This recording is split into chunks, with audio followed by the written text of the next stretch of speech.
Until we accept reality, we can't make any progress.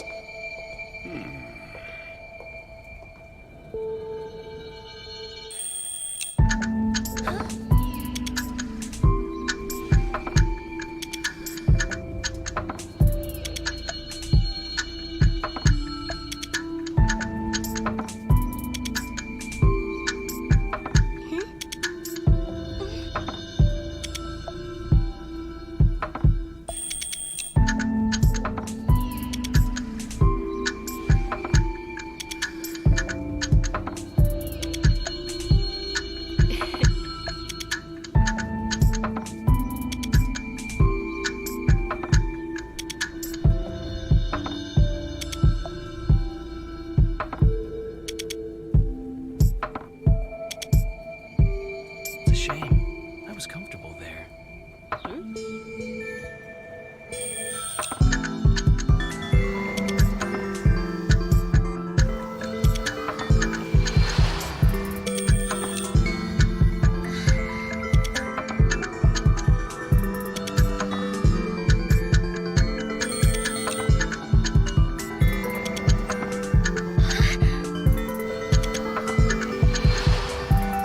It was all fun while it lasted, but it's time to bid a kind goodbye.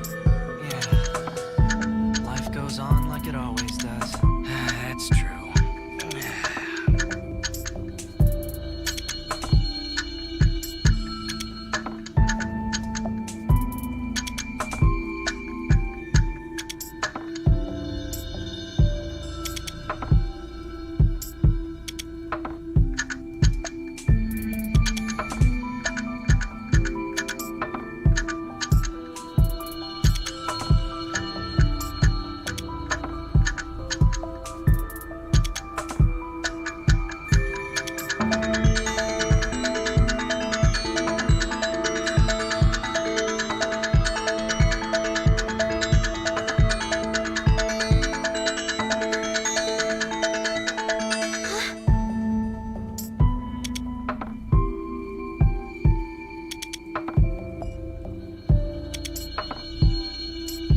さ、有言しよう。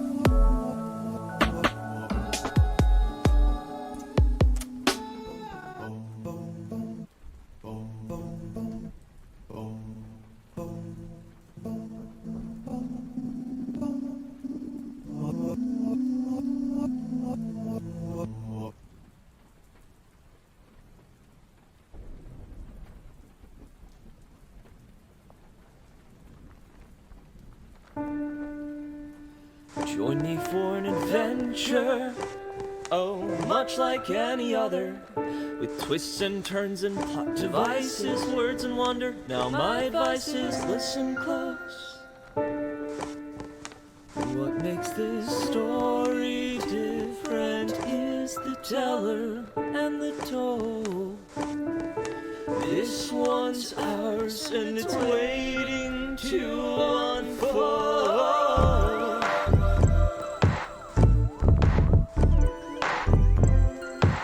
So come be merry with me. Yeah. Oh, come be merry with me.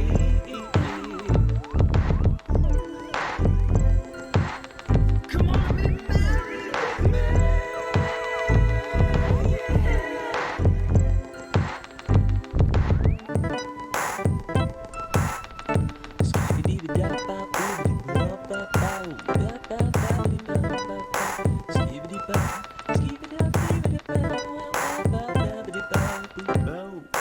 Join me for an adventure, oh, much like any other, with twists and turns and plot devices, words and wonder. Now my advice is listen close. What makes this story different is the teller and the told. This one's ours and it's waiting to unfold. Well, alright. Welcome, guys. How's everybody doing? P-Dubs, it's good to see ya. As well as Keaton. I know, Keaton, you probably won't be able to stay around for the whole thing, but I appreciate you being here, man.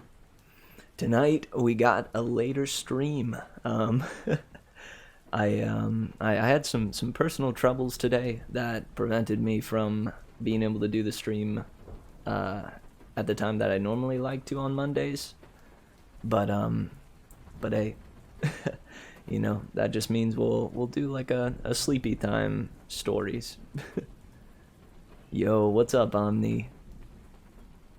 How's my favorite whale lord doing? Yeah, I pray everybody's day has been it's been better than mine. Sleep. Just writing a new roleplay character. Nice. For some kind of campaign, like similar to D&D. I think that's what you mean. At least that's what I'm thinking. I'm sorry you've been dealing with them's roughs and tumbles. I know, man. Yeah, recently it's been I've had a rough go of it.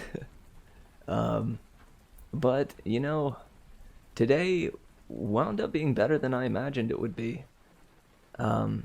Which is good, you know. I tried to make the most out of it. Oh, thank you, B-Dubs. I appreciate that. I will accept any virtual hugs sent my way, and will do my best to give them back as best I can, at least. I was on a video call today, and And they asked me, they were like, hey Mitch, like, is there anything I can do, like, for you? You know, I know you've been having a rough go of it. And I just, I was just like, just give me virtual head pats, please. And the few people that were on call all went, looked dead into their cameras. And man, it made me smile, to say the least. Heck yeah, man! It was silly, and it was like right when I woke up in my sleep deprived state. It was a good time.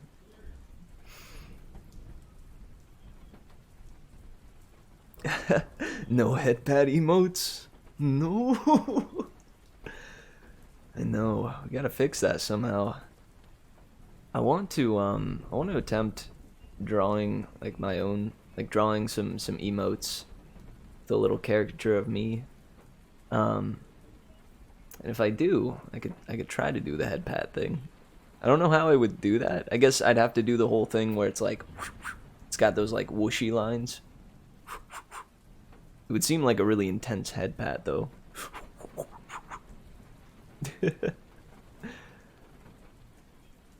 Oh yeah. But yeah, I don't know. Regardless though, my day's been pretty alright. Hey May. How you doing? Um, let's see. Yeah, the most I really did with my day though was I I did my therapy thing. That's good. um, I worked on the Percy Jackson, the Lightning Thief, the movie, the song. There's a lot of layers there, but do you get me? It's Percy Jackson, the Lightning Thief, the movie, the song. um, I'm doing a little remix. I'm doing a like in celebration of finishing the Percy Jackson series. At least like the five initial books. I'm doing a the musical on ice, produced by Disney. um, honest to goodness, I don't know. It's weird. I'm both working on a song using sound bites from the movie, and I'm also working on the movie review that I have in the works for it. And to be honest, working on it has been more fun than I expected. I thought it would be somewhat of a slog, you know, having to like rewatch all the scenes over and over, and sort through like the various clips that I got from the movie for the song. But it's been a fun time so far. It's been good. There's especially one moment in the movie where Percy initially sees Annabeth, and he looks over to Grover and goes like, "Hey, who's that?" And Grover responds with the best laugh I have ever seen. He goes, dude, I can't replicate it. I honest to goodness don't think I can replicate it. But it's one of like the main. It's in the chorus of the song. It's so good. I'm gonna become a movie review YouTuber now. I don't know if I'll become like a like strictly movie review YouTuber, but I had planned out. You know, I think it was towards like the middle of reading through the series. I decided, well, shoot, like I've got extra time on my hands. I want to do something else.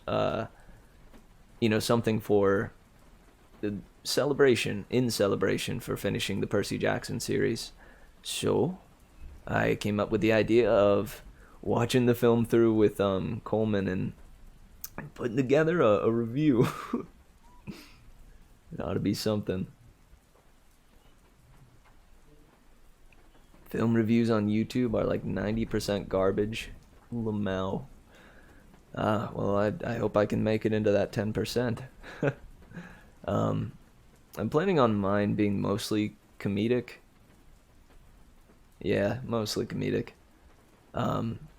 I'm just hoping to make it like an entertaining time to share the pain of having to watch through that film with all the lovely folks that would choose to watch it.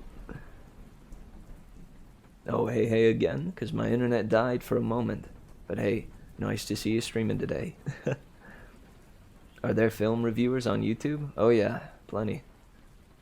Lots and lots. Oh, thank you, May. I appreciate the encouragement. I am gonna put I don't know. I'm planning on putting some good hours into the review, so if my editing skills and my I don't know, my script writing skills do me justice, then it'll come out good. I'll put my heart into it, that's for sure. But that's on the back burner for a small moment because I'm gonna get the Percy Jackson remix done first. Shoot that out there with like with a little music video of me doing a bunch of flips and junk. And then I'm gonna utilize the remix in the review. So gotta get through that creative process before I jump back into the review. There's some very good reviewers. Red Letter Media. I actually know that guy. I think was he the one that did those good, like the classic Star Wars review, or like the really good Star Wars review. Jar Media. YMS is also pretty good. Nice. Thanks for the suggestions, man. Shoot. One of the cats here at the house jumps on the bird cage and it freaks the heck out of those birds, dude. And he just won't stop. No matter how many times we grab him and place him back down on the ground, he's a persistent little goober.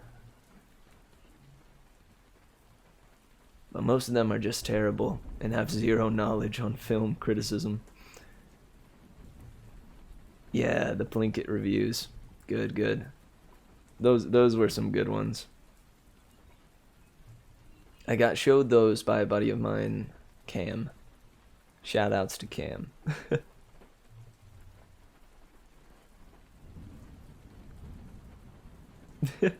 I know, dude, those cats. Thankfully, I think Ron doesn't do it. It's just Harry for some reason. I did a little bit of research on them for my degree. Heck yeah, I didn't even think about that. Looking into, yeah, kind of critically acclaimed YouTube movie critics. It could be a good resource there. Looking at how internet film criticism has evolved. Nice. Right on. Yeah, and I don't know, mostly and the review, like I want to make sure like this is clear. The review that I'm gonna come out with is not meant to be like a serious, hey, like deep analysis of the movie. It's simply gonna be a review of my experience with the movie after reading through, all the books and finishing the series, looking to the movie from that perspective and, making some jokes along the way.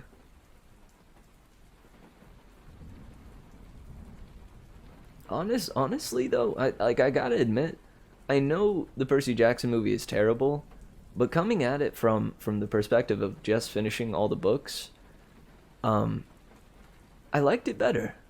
I liked it better than I initially did. I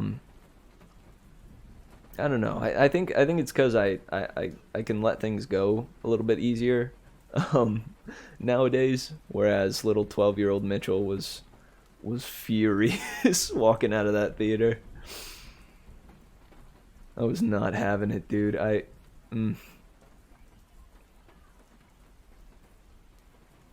It's a metric buttload of reading. Reading really dense academic articles. Whew. Snap, man. Well, I'm a fan of reading, so any degree that incorporates a fair amount of that is all right in my book. Huh. Get what I did there? It's all right in my book.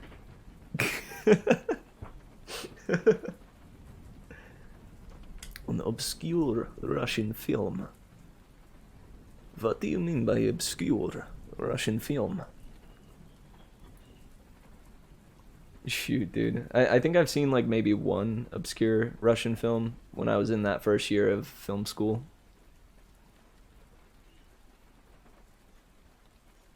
That movie was in theaters. That is a big whoa whoa, by the way. It was. It most definitely was, as well as its sequel, The Sea of Monsters.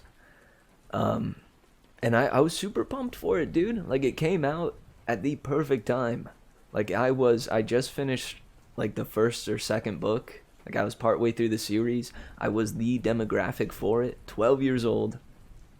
So pumped. Like I think around 12, like my preteens. I was so pumped for it, dude, and it just crushed my soul. mm. Phew. Goodness. Well, now that we've had a little time to chit chat, let's go ahead and get into the reading. I guess no recap necessary this time. The sequel was there too, yeah. And I'm planning if things go well with the review for The Lightning Thief, then I'll definitely be making a review for the second movie too. Because it's a fun time.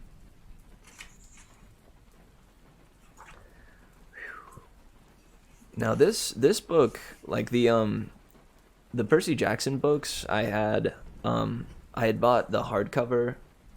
I had bought like the hardcover version for the set, fairly recently, but this Lost Heroes book, I've had for ages, like since I was 15, I believe. I don't know. Albeit to say, this book's been with me for a long time, so it's wild to bring it back out and open it once again with all of you lovely folks. Yeah, it's spoiler time.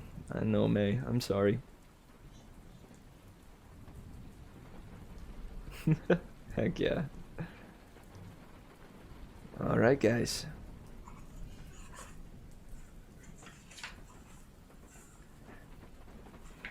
For Haley and Patrick, always the first to hear stories. Without them, Camp Half-Blood would not exist.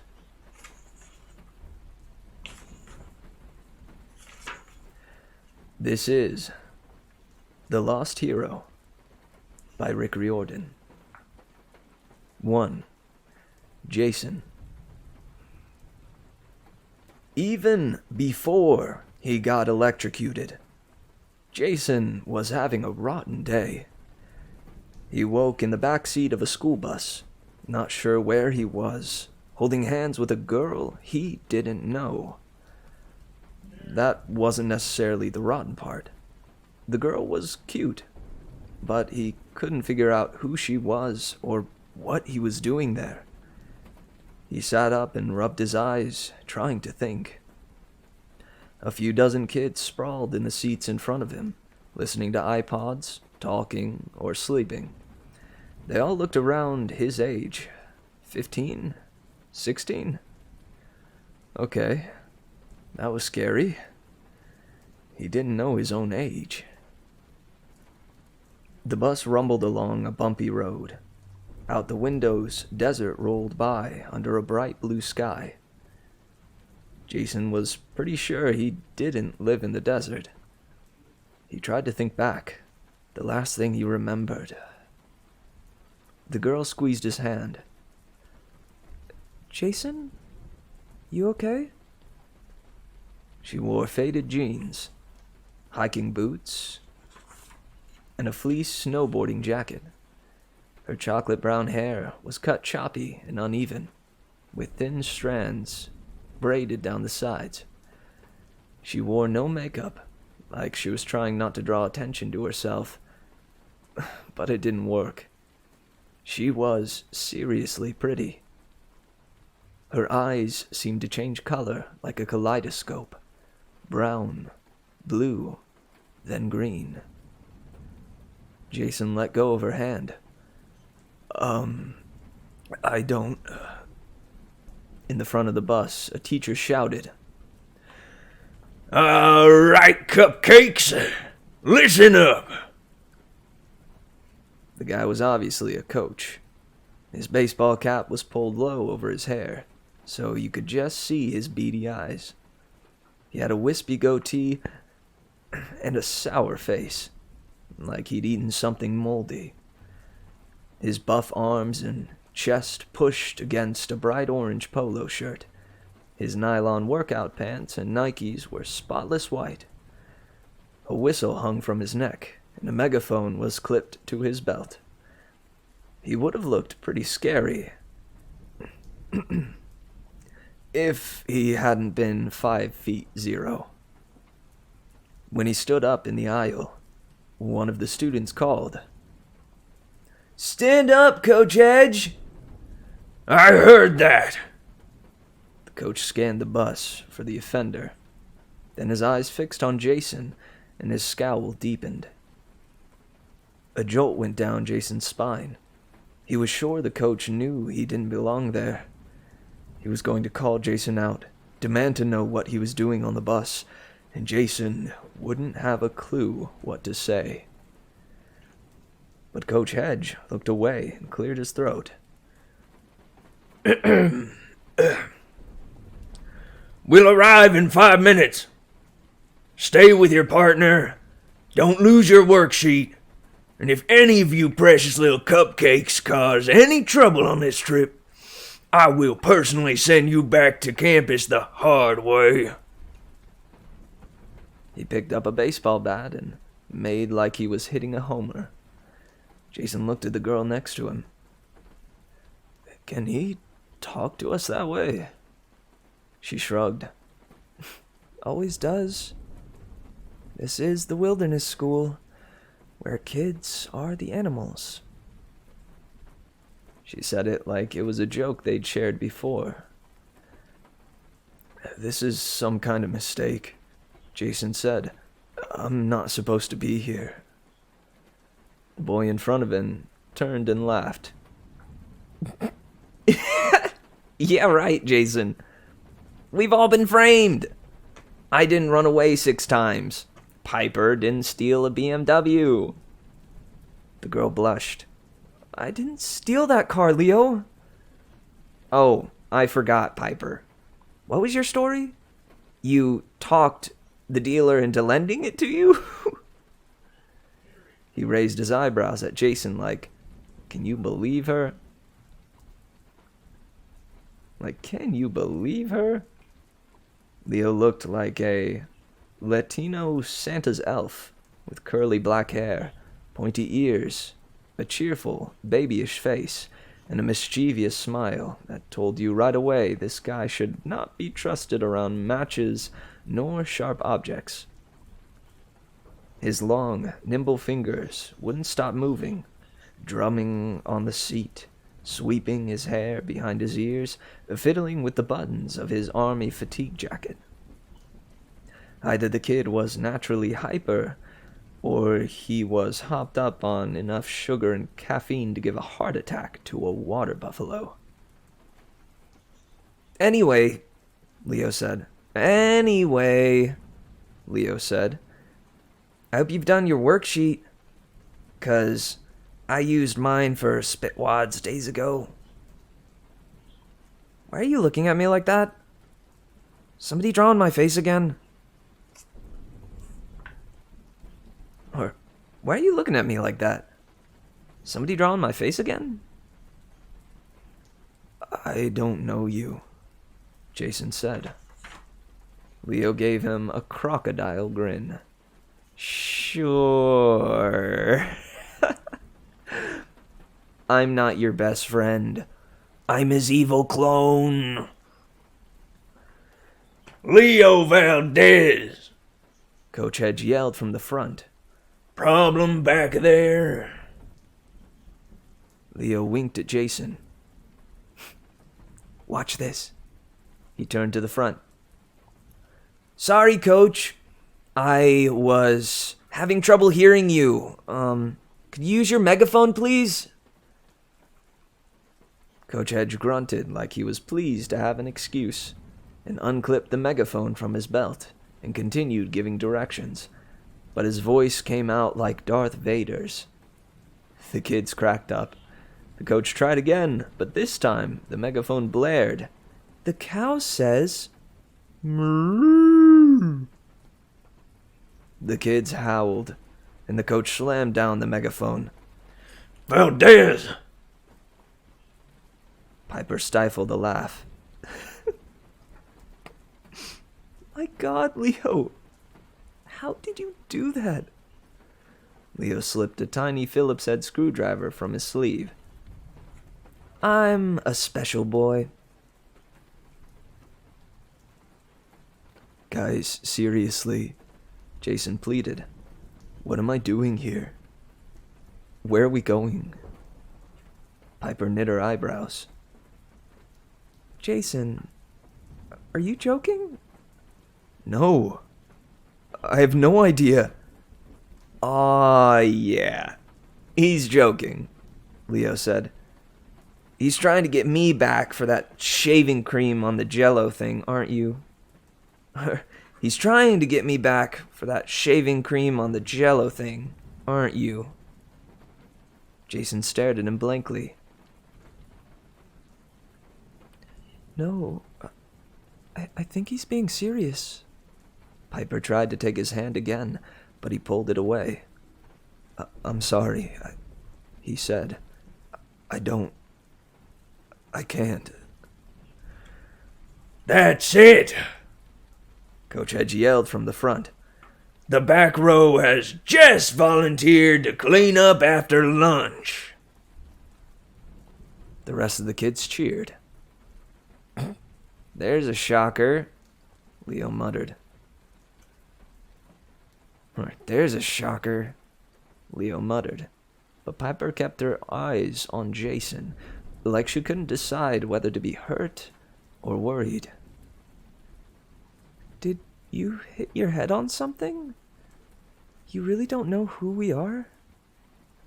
Jason shrugged helplessly. It's worse than that. I don't know who I am.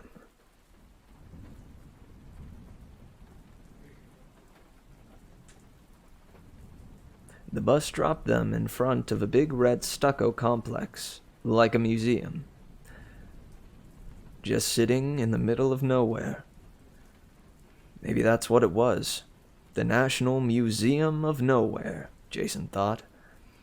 A cold wind blew across the desert. Jason hadn't paid much attention to what he was wearing, but it wasn't nearly warm enough. Jeans and sneakers, a purple t-shirt, and a thin black windbreaker. So, a crash course for the amnesiac. A crash course for the amnesiac, Leo said in a helpful tone that made Jason think this was not going to be helpful. We go to the Wilderness School. Leo made air quotes with his fingers, which means we're bad kids. Your family, or the court, or whoever decided you were too much trouble, or whoever decided you were too much trouble, so they shipped you off to this lovely prison. Sorry, boarding school in Armpit, Nevada, where you learn valuable nature skills like running 10 miles a day through the cacti and weaving daisies into hats. And for a special treat, we go on educational field trips with Coach Hedge, who keeps order with a baseball bat. Is it all coming back to you now? know. Jason glanced apprehensively at the other kids. Maybe 20 guys. Half that many girls. None of them looked like hardened criminals, but he wondered what they'd all done to get sentenced to a school for delinquents. And he wondered why he belonged with them. Leo rolled his eyes. You're really gonna play this out, huh? Okay, so the three of us started here together this semester. We're totally tight. You do everything I say, and give me your dessert, and do my chores, and... Leo! Piper snapped. Fine. Ignore that last part. But we are friends. Well, Piper's a little more than your friend. The last 2 weeks. Leo, stop it. Piper's face turned red. Jason could feel his face burning too. He thought he'd remember if he'd been going out with a girl like Piper. He's got amnesia or something, Piper said. We've got to tell somebody. Leo scoffed. Who? Coach Hedge? You tried to fix Jason by whacking him upside the head. The coach was at the front of the group, barking orders and blowing his whistle to keep the kids in line. But every so often, he'd glance back at Jason and scowl. Leo, Jason needs help, Piper insisted. He's got a concussion, or... Yo, Piper. One of the other guys dropped back to join them as the group was heading into the museum. The new guy wedged himself between Jason and Piper and knocked Leo down. Don't talk to these bottom feeders. You're my partner, remember? The new guy had dark hair, cut Superman style, a deep tan, and teeth so white they should have come with a warning label. Do not stare directly at teeth. Permanent blindness may occur. He wore a Dallas Cowboys jersey, Western jeans, and boots, and he smiled like he was God's gift to juvenile delinquent girls everywhere. Jason hated him instantly. Go away, Dylan. Piper grumbled. I didn't ask to work with you. That's no way to be. This is your lucky day. Dylan hooked his arm through hers, dragged her through the museum entrance. Piper shot one last look over her shoulder, like, 911? Leo got up and brushed himself off. I hate that guy. He offered Jason his arm, like they should go skipping inside together. I'm Dylan. I'm so cool, I want to date myself, but I can't figure out how. You want to date me instead? You're so lucky. Leo, Jason said, you're weird. Yeah, you tell me that a lot. Leo grinned. But if you don't remember me, that means I can reuse all my old jokes. Come on. Jason figured that if this was his best friend, his life must be pretty messed up. But he followed Leo into the museum. They walked through the building, stopping here and there for Coach Hedge to lecture them with his megaphone, which alternately made him sound like a Sith Lord or blared out random comments like, "The pig says, oink." Leo kept pulling out nuts, bolts, and pipe cleaners from the pockets of his army jacket and putting them together, like he had to keep his hands busy at all times. Jason was too distracted to pay much attention to the exhibits. but they were about the Grand Canyon and the Hualapai tribe. Hualapai tribe, which owned the museum. Some girls kept looking over at Piper and Dylan and snickering. Jason figured these girls were the popular clique. They wore matching jeans and pink tops and enough makeup for a Halloween party. One of them said, "Hey, Piper, does your tribe run this place? Do you get in free if you do a rain dance?" The other girls laughed. Even Piper's so-called partner, Dylan, suppressed a smile.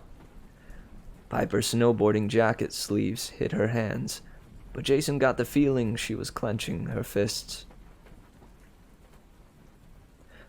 "My dad's Cherokee," she said, "not Hualapai. Course, you'd need a few brain cells to know the difference, Isabel." Isabel widened her eyes in mock surprise, so that she looked like an owl with a makeup addiction. "Oh, sorry. Was your mom in this tribe? Oh, that's right. You never knew your mom." Piper charged her, but before a fight could start, Coach Hedge barked, Enough back there! Set a good example, or I'll break out my baseball bat! The group shuffled on to the next exhibit, but the girls kept calling out little comments to Piper. "Good to be back on the res?" one asked in a sweet voice. "Dad's probably too drunk to work," another said with fake sympathy. "That's why she turned klepto." Piper ignored them, but Jason was ready to punch them himself. He might not remember Piper, or even who he was, but he knew he hated mean kids.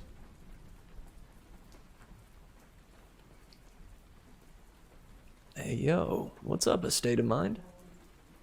Welcome, welcome.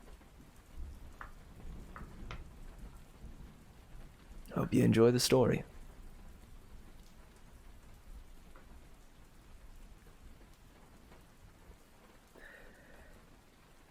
Leo caught his arm. "Be cool. Piper doesn't like us fighting her battles.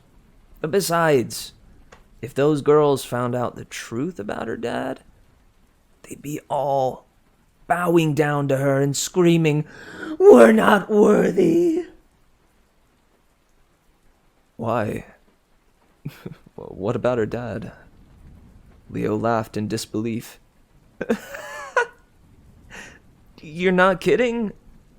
You really don't remember that your girlfriend's dad..." "Look, I wish I did. But I don't even remember her, much less her dad." Leo whistled. "Whatever. We have to talk when we get back to the dorm." They reached the far end of the exhibit hall, where some big glass doors led out onto a terrace. "All right, cupcakes," Coach Hedge announced. Coach Hedge announced. "You are about to see the Grand Canyon. Try not to break it. The skywalk can hold the weight of 70 jumbo jets, so you featherweights should be safe out there. If possible, try to avoid pushing each other over the edge, as that would cause me extra paperwork." The coach opened the doors, and they all stepped outside. The Grand Canyon spread before them, live and in person. Extending over the edge was a horseshoe-shaped walkway made of glass, so you could see right through it. No, that's a great line. Try not to break it. Honestly, that whole paragraph there. Oh God, I love Coach Edge. All right. Man, Leo said, that's pretty wicked. Jason had to agree. Despite his amnesia and his feeling that he didn't belong there, he couldn't help being impressed. The canyon was bigger and wider than you could appreciate from a picture. They were up so high that birds circled below their feet. 500 feet down, a river snaked along the canyon floor. Banks of storm clouds had moved overhead while they'd been inside, casting shadows like angry faces across the cliffs. As far as Jason could see in any direction, red and gray ravines cut through the desert like some crazy god had taken a knife to it. Jason got a piercing pain behind his eyes. Crazy gods. Where did he come up with that idea? He felt like he'd gotten close to something important, something he should know about. He also got the unmistakable feeling he was in danger. You all right? Leo asked. You're not going to throw up over the side, are you? 'Cause I should have brought my camera. Jason grabbed the railing. He was shivering and sweaty, but it had nothing to do with heights. He blinked, and the pain behind his eyes subsided. I'm fine, he managed. Just a headache. Thunder rumbled overhead. A cold wind almost knocked him sideways. This can't be safe. Leo squinted at the clouds. Storm's right over us, but it's clear all the way around. Weird, huh?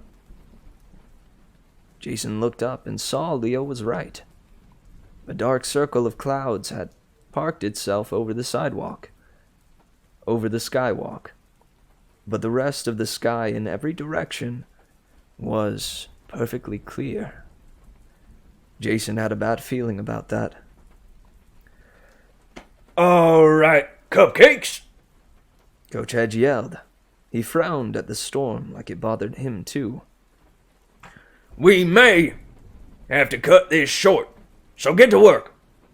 Remember, complete sentences. Remember, complete sentences. The storm rumbled, and Jason's head began to hurt again. Not knowing why he did it, he reached into his jeans and brought out a coin. A circle of gold the size of a $50, but thicker and more uneven. Stamped on one side was a picture of a battle axe. On the other was some guy's face wreathed in laurels. The inscription said something like, Iv lives. Dang! Is that gold? Leo asked. You've been holding out on me. Jason put the coin away, wondering how he'd come to have it, and why he had the feeling he was going to need it soon. It's nothing, he said. Just a coin. Leo shrugged.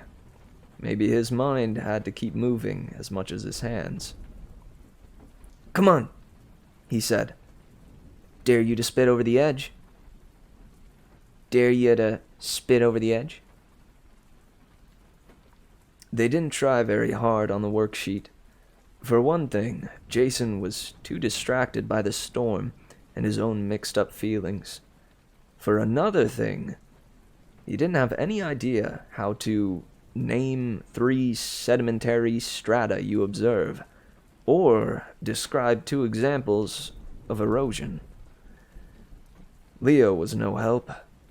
He was too busy building a helicopter out of pipe cleaners. Check it out. He launched the copter. Jason figured it would plummet, but the pipe cleaner blades actually spun. The little copter made it halfway across the canyon before it lost momentum and spiraled into the void. How do you do that? Jason asked. Leo shrugged. Would have been cooler if I had some rubber bands. Seriously, Jason said. Are we friends? Last I checked? You sure? What was the first day we met? What did we talk about? It was... Leo frowned. I don't recall exactly. I'm ADHD, man. You can't expect me to remember details. But I don't remember you at all. I don't remember anyone here. What if you're right and everyone else is wrong? Leo asked. You think you just appeared here this morning and we've all got fake memories of you? A little voice in Jason's head said, That's exactly what I think. But it sounded crazy. Everybody here took him for granted. Everyone acted like he was a normal part of the class, except for Coach Hedge. The coin, dude, the coin. Shh. Quiet, Keaton. Before Leo could protest. Oh. Take the worksheet. Jason handed Leo the paper. I'll be right back. Before Leo could protest, Jason headed across the skywalk. Their school group had the place to themselves. Maybe it was too early in the day for tourists, or maybe the weird weather had scared them off. The wilderness school kids had spread out in pairs across the skywalk. Most were joking around or talking. Some of the guys were dropping pennies over the side.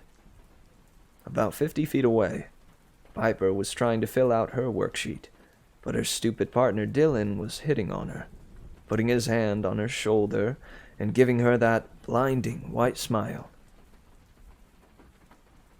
She kept pushing him away. When she saw Jason, she gave him a look like, "Throttle this guy for me."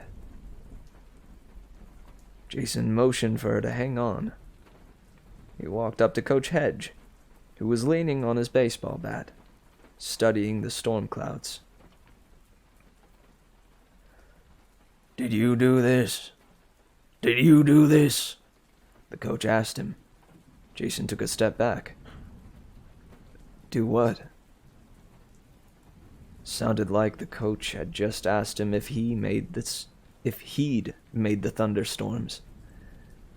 Coach Hedge glared at him, his beady little eyes glinting under the brim of his cap. "Don't play games with me, kid. What are you doing here? And why are you messing up my job?" You mean... You don't know me? Jason said. I'm not one of your students? Hedge snorted. "Never seen you before today." Jason was so relieved, he almost wanted to cry. At least he wasn't going insane. He was in the wrong place. Look, sir, I don't know how I got here. I just woke up on the school bus. All I know is I'm not supposed to be here. Got that right. Hedge's gruff voice dropped to a murmur. Got that right. Hedge's gruff voice dropped to a murmur. like he was sharing a secret. You've got a powerful way with the mist, kid. If you can make all these people think they know you, now you can make all these people think they know you, but you can't fool me. I've been smelling monsters for days now. I knew we had an infiltrator, but you don't smell like a monster. You smell more like a half-blood. So, who are you? And where'd you come from? Most of what the coach said didn't make sense, but Jason decided to answer honestly. I don't know who I am. I don't have any memories. You've got to help me. Coach Hedge studied his face like he was trying to read Jason's thought.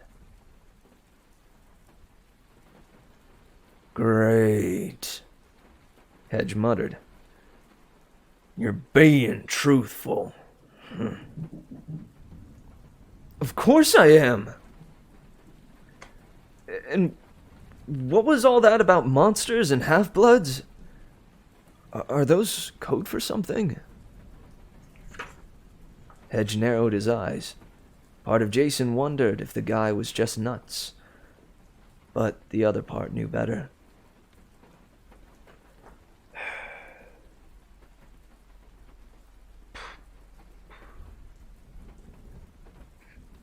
Look, kid, Hedge said.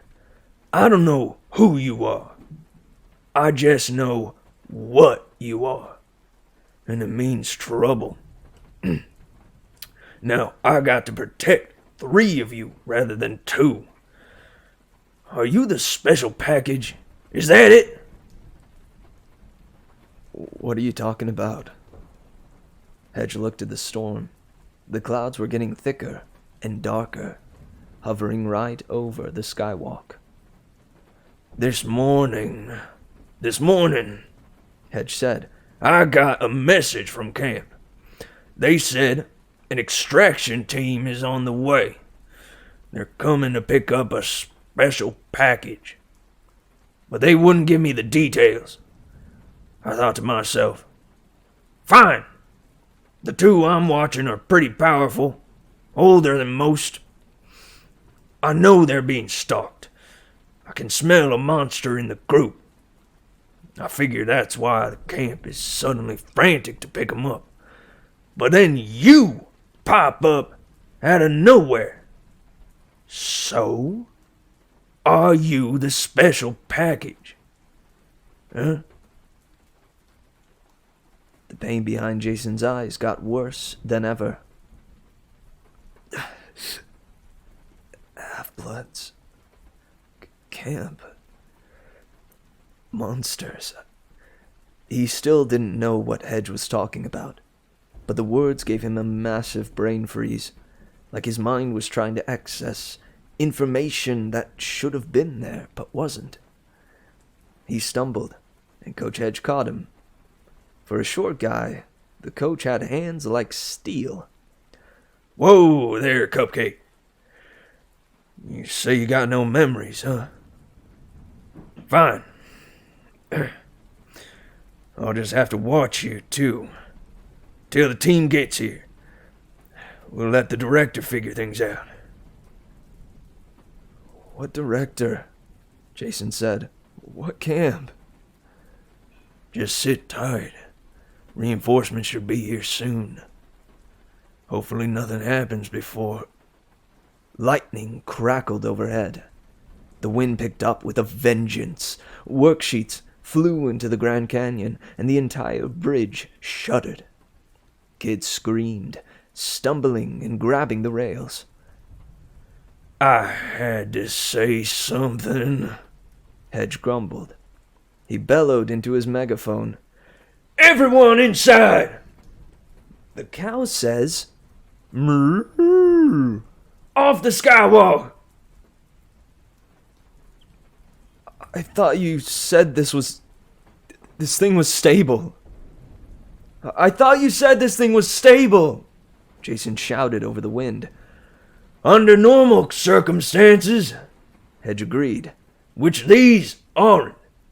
Oh, come on!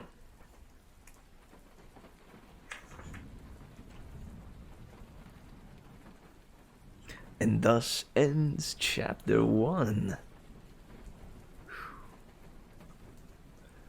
Dude, I'm freaking giddy. I wanna do some work on developing Jason and Leo's voice in particular. I think I'm pretty satisfied with how Coach Hedge sounds. But I'm working with Leo. I think I'm getting there with him. Since I know actually where he comes from, I believe I want to give him like a subtle like Boston accent. But with I want to try to add in like consistent quirky stuff for him. And then Jason, I don't know.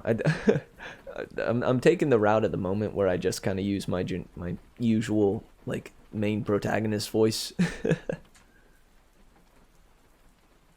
I like where you're going with the Leo. A little sleazy, but not disingenuous. Heck yeah, man. And P-Dubs, it's good to see you still here. Are you liking what you're hearing?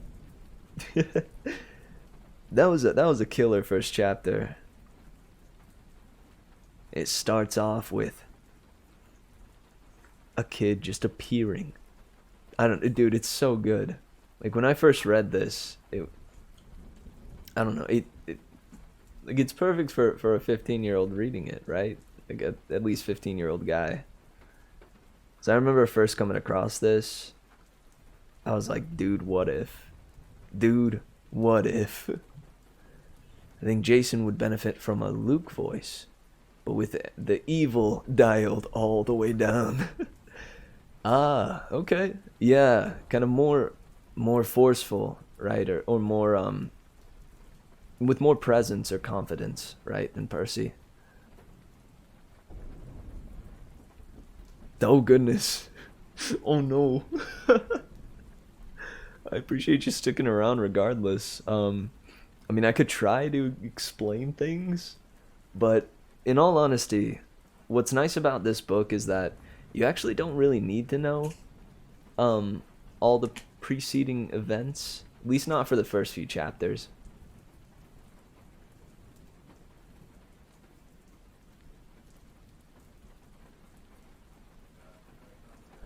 Ah, that's right. I think if you type in !YouTube, it'll do that. It'll pop it up, I think.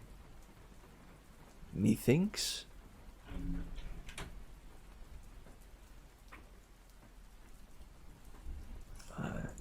You're most certainly welcome to. And if for some reason this doesn't work,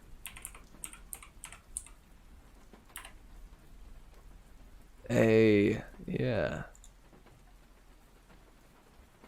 Yeah, this does take you to the archive. The Merry Mitch Meadow. And I have playlists for all the series.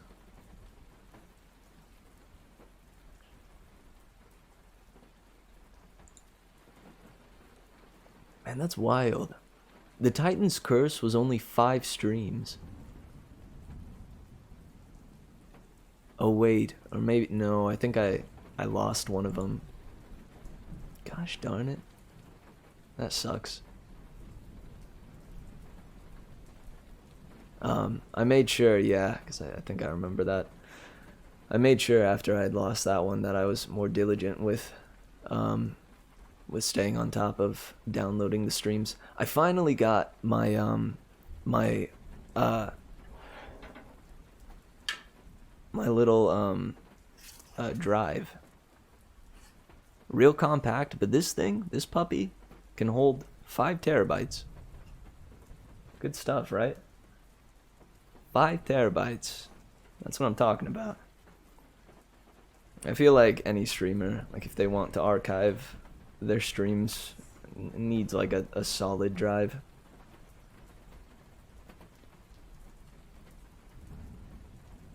Jeez, la quiz. What? I've never heard Jeez Louise before. I suppose that's the French version of Jeez Louise. Jeez Louise. Jeez Louise. It is indeed. I really needed them though, because with keeping like the just keeping them all on my computer, I very quickly was coming down to the wire of what I could hold in storage. And it's why I will not have they're gonna be up on YouTube, but I won't have them archived a fair amount of them, because I had to like delete them to make space before the drive got here.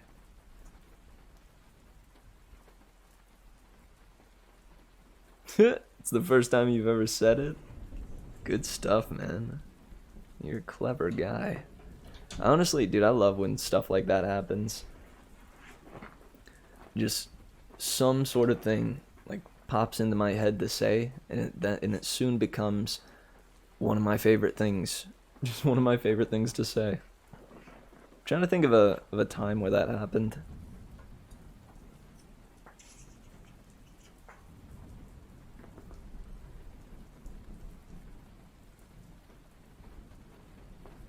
Hang on, one sec.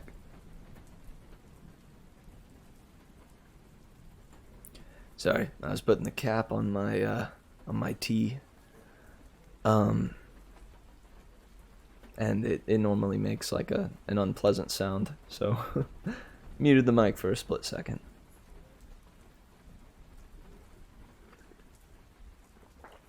Alright, now we're gonna go ahead and read straight through to the second chapter. I don't know, unless anybody had like any more thoughts on that first chapter or stuff they wanted to discuss. Goodness. Lost my words. Oh no. Thank goodness. I got a book right here. Cue the epic music. Performed by Mitchell. The merriest of Mitches. Da-da-dum. Ba-da-da-da-da-da-da-dum.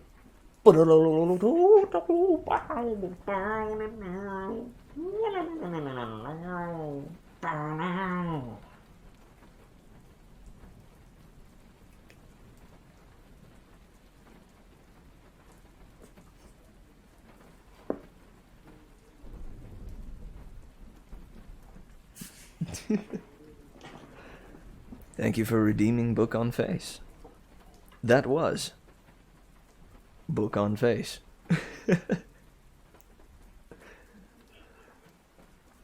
And I do appreciate those books on faces. I feel more and more enlightened with each one.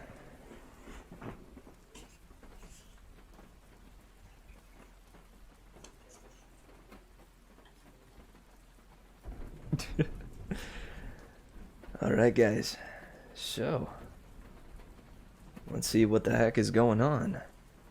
Thunder shook the bridge. A storm cloud is building directly overhead, but nowhere else.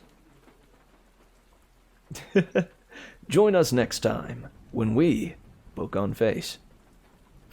Next time on Book on Face. Will the book stay upon his face? For how long will the book stay upon Merry Mitch's face? Which book will he choose? Find out next time.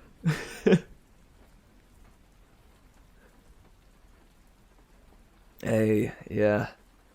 No, I'm pleased to return to it too. I actually had like a brief convo with my roomie, where I told him, I was like, hey, yeah, like my stream's tonight. I got we're starting the new book today, the next in the series.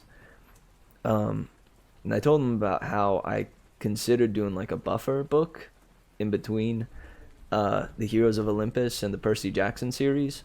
But he brought up a good point. my excitement and my enthusiasm for this series is still at its height. Like I don't know. I see no reason why I would want to do a buffer. Honest to goodness, I think the only reason why I would do it is if there was like an outcry from you guys that you really wanted a buffer book. Buffer book. Sorry, dude. Heck. I'm a professional words sayer, just so you know. Buffer book. Regardless though, yeah, I'm excited to return to the series too.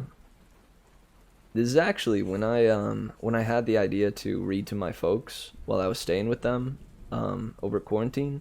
This is the book that I chose to read to them. It was before I had ordered all the Percy Jackson books, so all I knew was that I wanted to read them Percy Jackson, but I didn't have the Jackson books. So we started with Heroes of Olympus. There was a lot of, dude, after our hour-long reading sessions, there was at least like a 30-minute conversation afterwards, with just them asking me questions about who the heck is this? Like, wait, what happened with these characters? There's a lot of catching up. An explanation. It's the same world, so there's comfort, but there's a whole new cast, so it's fresh. Heck yeah, man. Honestly, the way this thing did, or the way this was approached was so good. Even to the point where, like, it even freshens it up. When I realized that the first chapter was called Jason, and then the third one is called Piper, I believe. I believe it's the third one when we run into that. Yeah, the third chapter has Piper at the front. It switches from perspectives. That's totally unheard of, like, from this series, because the Percy Jackson series was all entirely from Percy's perspective. This just opens up the door to, like, I don't know, so much more character development, and yeah, just like being able to see things from different angles, super cool. And when we get to the next book, ooh, that's when we get like Percy's perspective yet again. We return to Percy's perspective, and then we get Annabeth's perspective too. Oh, dude, gosh, I'm getting ahead of myself, but I'm so psyched. His perspective.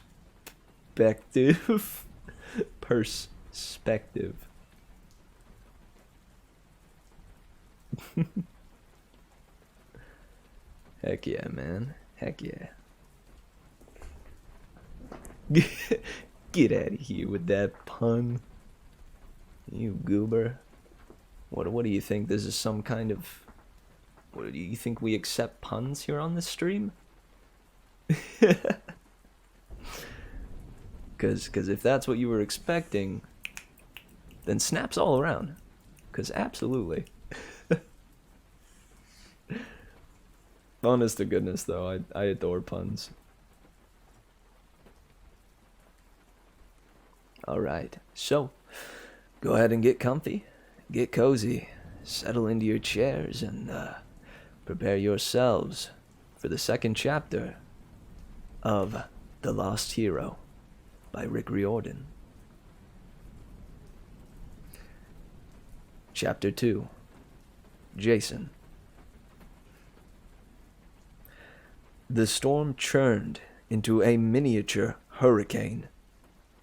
Funnel clouds snaked toward the skywalk line, the tendrils of a monster jellyfish. Kids screamed and ran for the building. The wind snatched away their notebooks, jackets, hats, and backpacks. Jason skidded across the slick floor. Leo lost his balance and almost toppled over the railing, but Jason grabbed his jacket and pulled him back. Thanks, man! Leo yelled.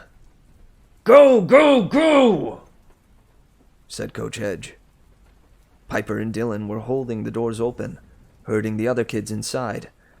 Piper's snowboarding jacket was flapping wildly, her dark hair all in her face. Jason thought she must have been freezing, but she looked calm and confident. Telling the others it would be okay, encouraging them to keep moving. Jason, Leo, and Coach Hedge ran towards them, but it was like running through quicksand. The wind seemed to fight them, pushing them back. Dylan and Piper pushed one more kid inside, then lost their grip on the doors. They slammed shut, closing off the skywalk. Piper tugged at the handles. Inside, the kids pounded on the glass, but the doors seemed to be stuck. "Dylan, help!" Piper shouted. Dylan just stood there with an idiotic grin, his Cowboys jersey rippling in the wind, like he was suddenly enjoying the storm. "Sorry, Piper," he said, "but I'm done helping." He flicked his wrist, and Piper flew backwards, slamming into the doors and sliding to the skywalk deck. "Piper! Piper!" Jason tried to charge forwards, but the wind was against him, and Coach Hedge pushed him back. "Coach, let me go." Jason, Leo, stay behind me, the coach ordered. "This is my fight. I should have known that was a monster." "What?" Leo demanded. A rogue worksheet slapped him in the face, but he swatted it away. "Ah! What monster?" The coach's cap blew off, and sticking up above his curly hair were two bumps, like the knots cartoon characters get when they're bonked on the head. Coach Hedge lifted his baseball bat, but it wasn't a regular bat anymore. Somehow, it had changed into a crudely shaped tree branch club, with twigs and leaves still attached. Dylan gave him that psycho-happy smile. "Oh, come on, Coach. Let the boy attack me. After all, you're getting too old for this. Isn't that why they retired you to this stupid school? I've been on your team the entire season, but you didn't even know. You're losing your nose, Grandpa." The coach made an angry sound like an animal bleeding. "That's it, Cupcake. You're going down." "You think you can protect 3 half-bloods at once, old man?" Dylan laughed. "Good luck." Dylan pointed at Leo, and a funnel cloud materialized around him. Leo flew off the skywalk like he'd been tossed. Somehow he managed to twist in midair and slammed sideways into the canyon wall. He skidded, crawling furiously for any handhold. Finally, he grabbed a thin ledge about 50 feet below the skywalk and hung there by his fingertips. "Help!" he yelled up at them. "Rope, please! Bungee cord! Something!" Coach Hedge cursed and tossed Jason his club. I don't know. Should I curse? Never mind. He doesn't curse. It's not in the dialogue, so I won't say it. Coach Hedge cursed and tossed Jason his club. "I don't know who you are, kid, but I hope you're good. Keep that thing busy." He stabbed a thumb at Dylan. "While I get Leo." "Get him how?" Jason demanded. You going to fly? You going to fly? You going to fly? Not fly. Climb. Climb. Hedge kicked off his shoes, and Jason almost had a coronary. The coach didn't have any feet. He had hooves. Goat's hooves. Which meant those things on his head, Jason realized, weren't bumps. They were horns.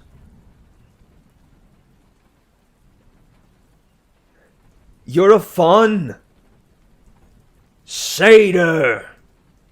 Hedge snapped. Fawns are Roman. We'll talk about that later. Hedge leapt over the railing. He sailed toward the canyon wall and hit hooves first.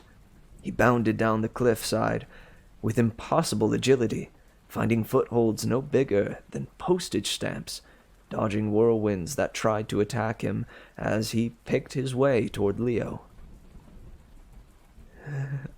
Isn't that cute? Dylan turned toward Jason. Now, it's your turn, boy. Jason threw the club.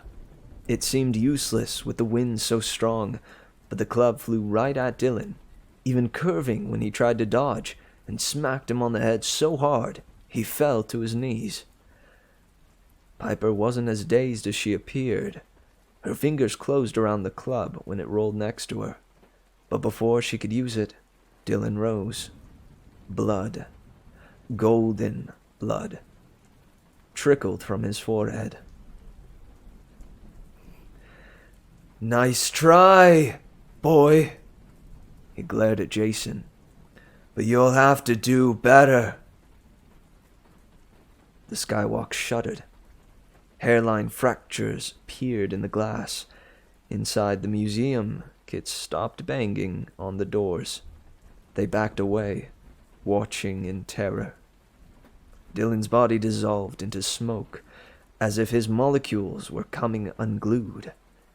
He had the same face, the same brilliant white smile, but his whole form was suddenly composed of swirling black vapor, his eyes like electrical sparks in a living storm cloud. He sprouted black, smoky wings and rose above the skywalk. If angels could be evil, Jason decided, they would look exactly like this. You're a Ventus, Jason said, though he wasn't sure how he knew that word. A storm spirit. Dylan's laugh sounded like a tornado tearing off a roof.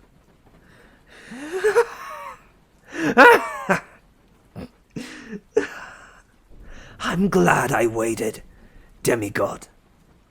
Leo and Piper I've known about for weeks. Could have killed them at any time. But my mistress said a third was coming. Someone special. She'll reward me greatly for your death. For your death. Two more funnel clouds touched down on either side of Dylan and turned into Ventai. Ghostly young men with smoky wings and eyes that flickered with lightning. Piper stayed down, pretending to be dazed, her hands still gripping the club. Her face was pale, but she gave Jason a determined look, and he understood the message. Keep their attention. I'll brain them from behind. Cute, smart, and violent? Jason wished he remembered having her as a girlfriend. He clenched his fists and got ready to charge, but he never got the chance. Dylan raised his hand, arcs of electricity running between his fingers, and blasted Jason in the chest. Bang! Jason found himself flat on his back. His mouth tasted like burning aluminum foil. He lifted his head and saw that his clothes were smoking. The lightning bolt had gone straight through his body and blasted off his left shoe. His toes were black with soot. The storm spirits were laughing. The winds raged. Piper was screaming defiantly, but it all sounded tiny and far away. Out of the corner of his eye, Jason saw Coach Hedge climbing the cliff with Leo on his back. Piper was on her feet, desperately swinging the club to fend off the 2 extra storm spirits. But they were just toying with her. The club went right through their bodies, like they weren't even there. And Dylan, a dark and winged tornado with eyes, loomed over Jason. "Stop!" Jason croaked. He rose unsteadily to his feet, and he wasn't sure who was more surprised, him or the storm spirits.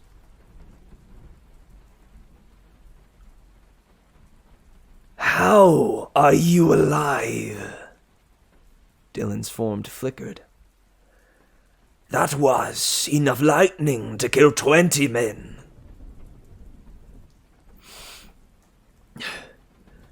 "My turn," Jason said. He reached in his pocket and pulled out a gold coin. He let his instincts take over, flipping the coin in the air like he'd done it 1,000 times. He caught it in his palm, and suddenly he was holding a sword, a wickedly sharp, double-edged weapon. The rigid grip fit his fingers perfectly, and the whole thing was gold, hilt, handle, and blade. Dylan snarled and backed up. He looked at his 2 comrades and yelled, "Well, kill him!" The other 2 storm spirits didn't look happy with that order, but they flew at Jason, their fingers crackling with electricity. Jason swung at the first spirit. His blade passed through it, and the creature's smoky form disintegrated. The second spirit let loose a bolt of lightning, but Jason's blade absorbed the charge. Jason stepped in, 1 quick thrust, and the second storm spirit dissolved into gold powder. Dylan wailed in outrage.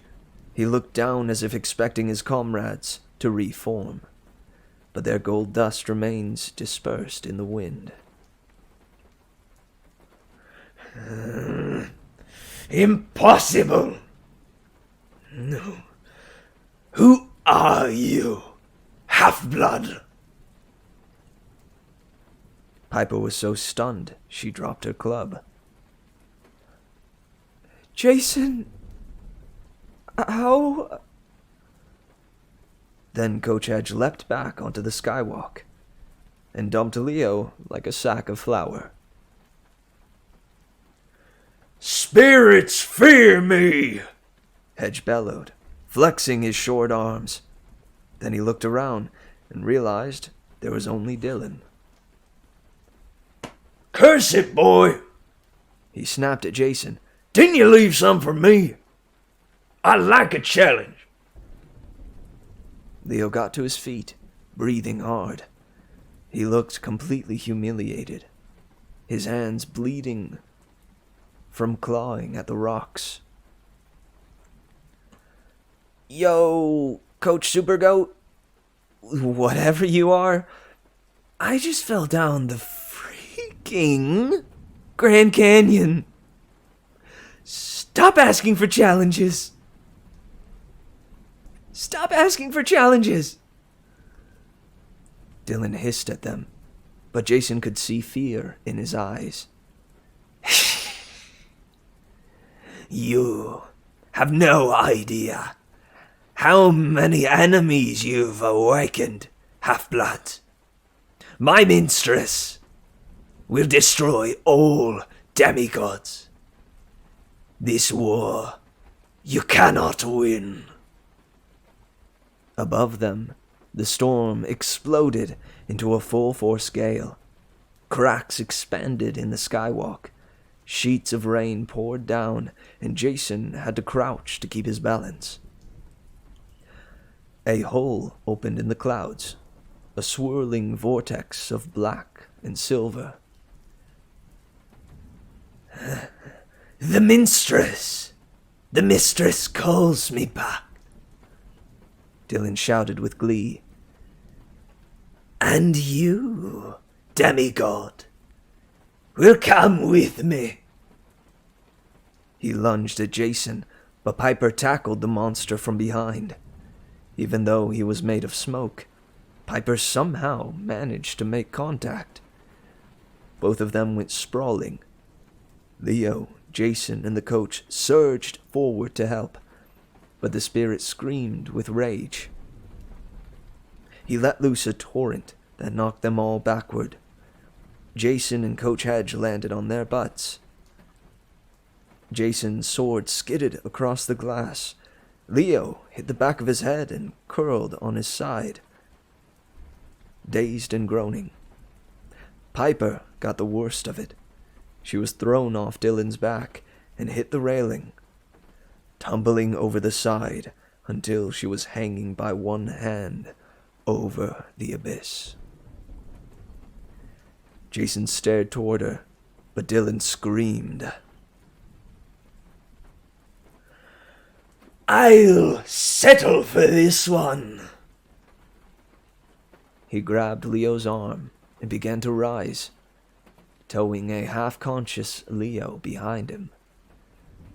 The storm spun faster, pulling them upwards like a vacuum cleaner. Help! Piper yelled. Somebody! Then she slipped, screaming as she fell. Jason, go! Hedge yelled. Save her! The coach launched himself at the spirit with some serious goat foo, lashing out with his hooves,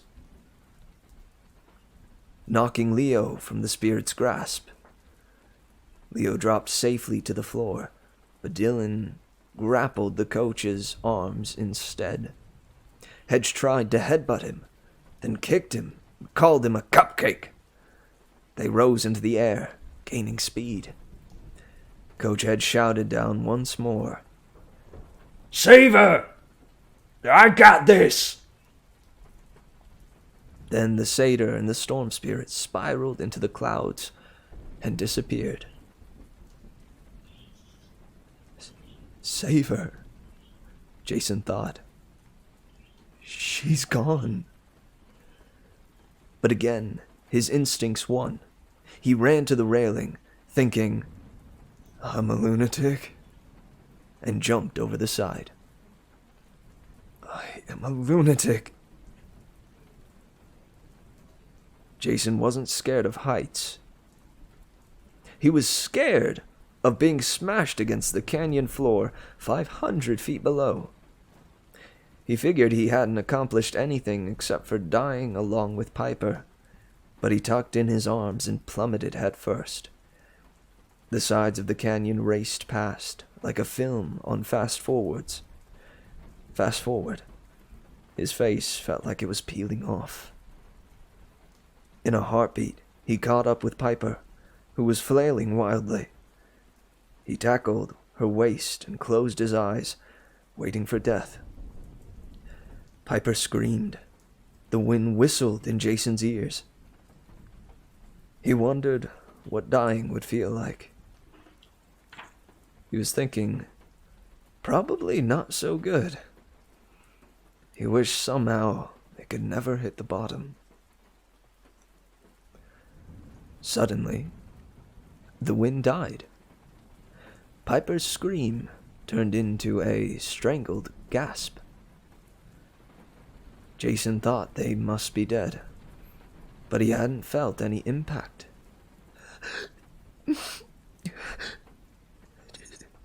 Jason? Piper managed. He opened his eyes. They weren't falling. They were floating in midair, 100 feet above the river.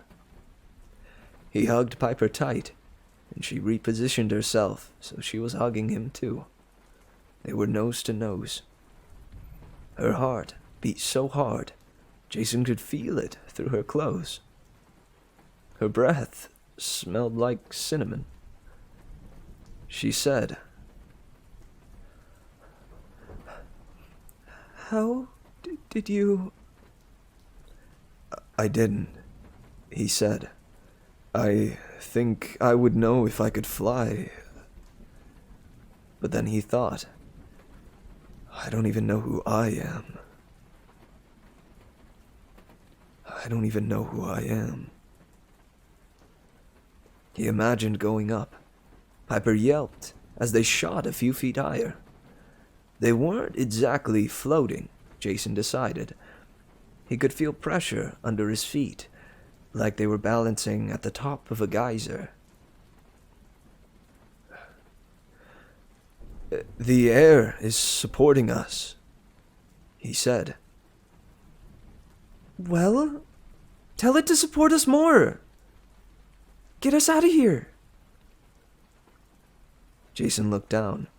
The easiest thing would be to sink gently to the canyon floor. Then he looked up. The rain had stopped. The storm clouds didn't seem as bad, but they were still rumbling and flashing. There was no guarantee the spirits were gone for good.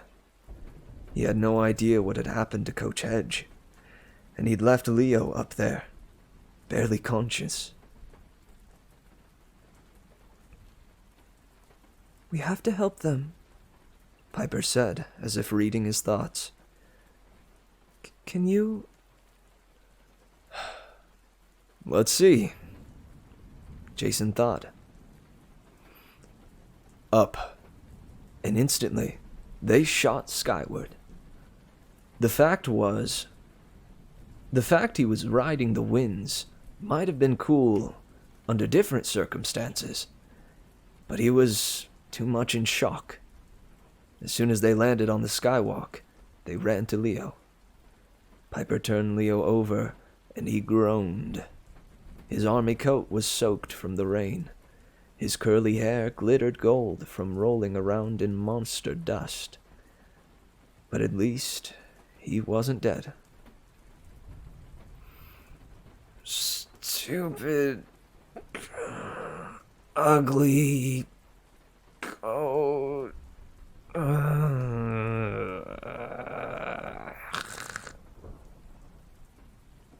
"Where did he go?" Piper asked. Leo pointed straight up. "Never came down. Please tell me he didn't actually save my life." "Twice," Jason said. Leo moaned even louder.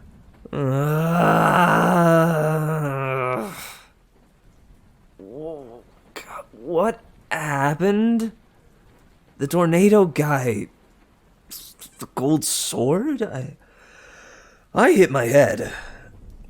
That's it, right? I'm hallucinating, right?" Jason had forgotten about the sword. He walked over to where it was lying and picked it up. The blade was well balanced. On a hunch, he flipped it. Mid-spin, the sword shrank back into a coin and landed in his palm. "Yep," Leo said. "Definitely hallucinating." Piper shivered in her rain-soaked clothes. "Jason, those things..." "Venti," he said. "Storm spirits." "Okay. You acted like you'd seen them before. Who are you?" He shook his head. That's what I've been trying to tell you. I don't know. The storm dissipated. The other kids from the wilderness school were staring out the glass doors in horror. Security guards were working on the locks now. They didn't seem to be having any luck.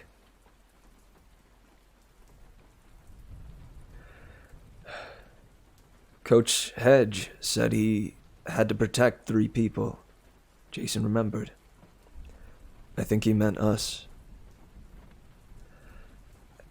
And that thing Dylan turned into? Piper shuddered. God, I can't believe it was hitting on me. He called us... what? Demigods? Leo lay on his back, staring at the sky. He didn't seem anxious to get up.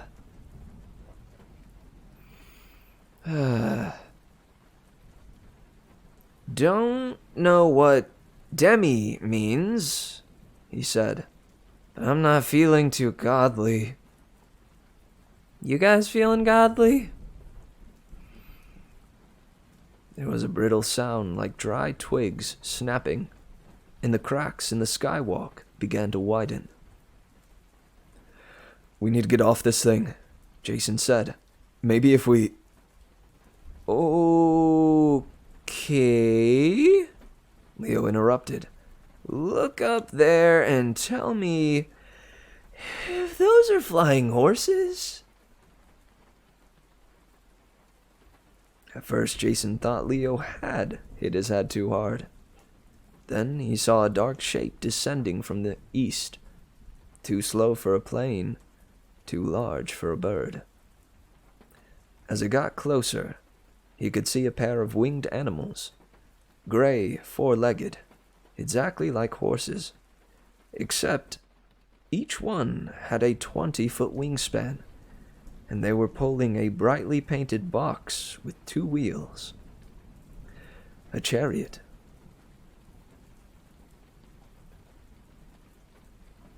Reinforcements, he said. Hedge told me an extraction squad was coming for us. Extraction squad? Leo struggled to his feet. That sounds painful. That sounds painful. And where are they extracting us to? Piper asked. Jason watched as the chariot landed on the far end of the skywalk. The flying horses tucked in their wings and cantered nervously across the glass, as if they sensed it was near breaking. 2 teenagers stood in the chariot. A tall, blonde girl, maybe a little older than Jason, and a bulky dude with a shaved head and a face like a pile of bricks. They both wore jeans and orange t-shirts, with shields tossed over their backs. The girl leapt off before the chariot had even finished moving. She pulled a knife and ran towards Jason's group, while the bulky dude was reining in the horses. Where is he? Where is he? The girl demanded. Her gray eyes were fierce and a little startling. Where's who? Jason asked. She frowned, like his answer was unacceptable. Then she turned to Leo and Piper. What about Gleason? Where is your protector, Gleason Hedge? The coach's first name was Gleason? Jason might have laughed if the morning hadn't been quite so weird and scary. Gleason Hedge, football coach, goat man, protector of demigods. Sure, why not? Leo cleared his throat.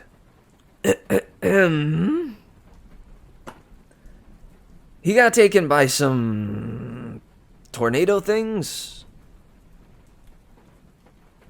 Venti, Jason said. Storm spirits.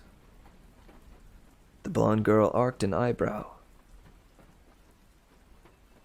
You mean Anemoi Theolia? Theoli. That's the Greek term. Who are you? And what happened? And what happened? Jason did his best to explain, though it was hard to meet those intense gray eyes. About halfway through the story, the other guy from the chariot came over. He stood there glaring at them, his arms crossed. He had a tattoo of a rainbow on his biceps, which seemed a little unusual. When Jason had finished his story, the blonde girl didn't look satisfied. No! She told me he would be here. She told me if I came here, I'd find the answer. Annabeth, the bald guy grunted. Check it out. He pointed at Jason's feet.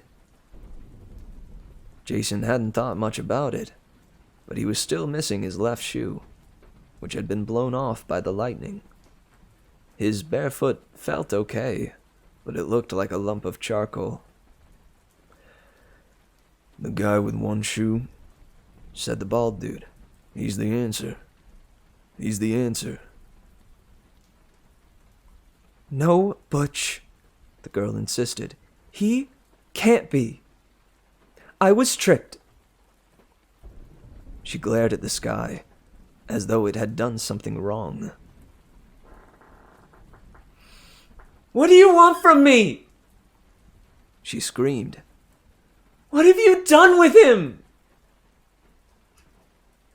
The Skywalk shuddered, and the horses whinnied urgently. Annabeth, said the bald dude Butch, we gotta leave. Let's get these three to camp and figure it out there. Those storm spirits might come back. She fumed for a moment. Fine. She fixed Jason with a resentful look. We'll settle this later. She turned on her heel and marched toward the chariot. Piper shook her head. What's her problem? What's going on? Seriously, Leo agreed. Seriously. We have to get you out of here, Butch said. I'll explain on the way. I'm not going anywhere with her. Jason gestured toward the blonde. She looks like she wants to kill me. Butch hesitated.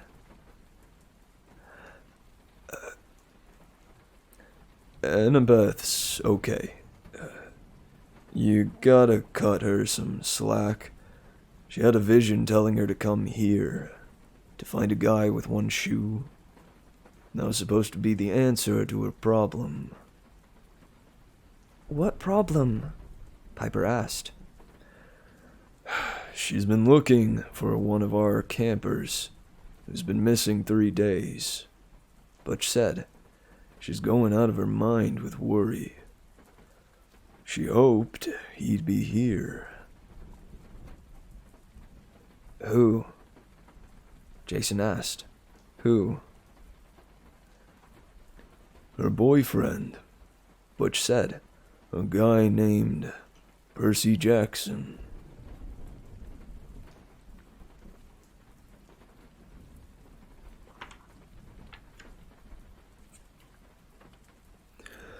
Bum, bum, bum! Ha ha! Whoo! Dude.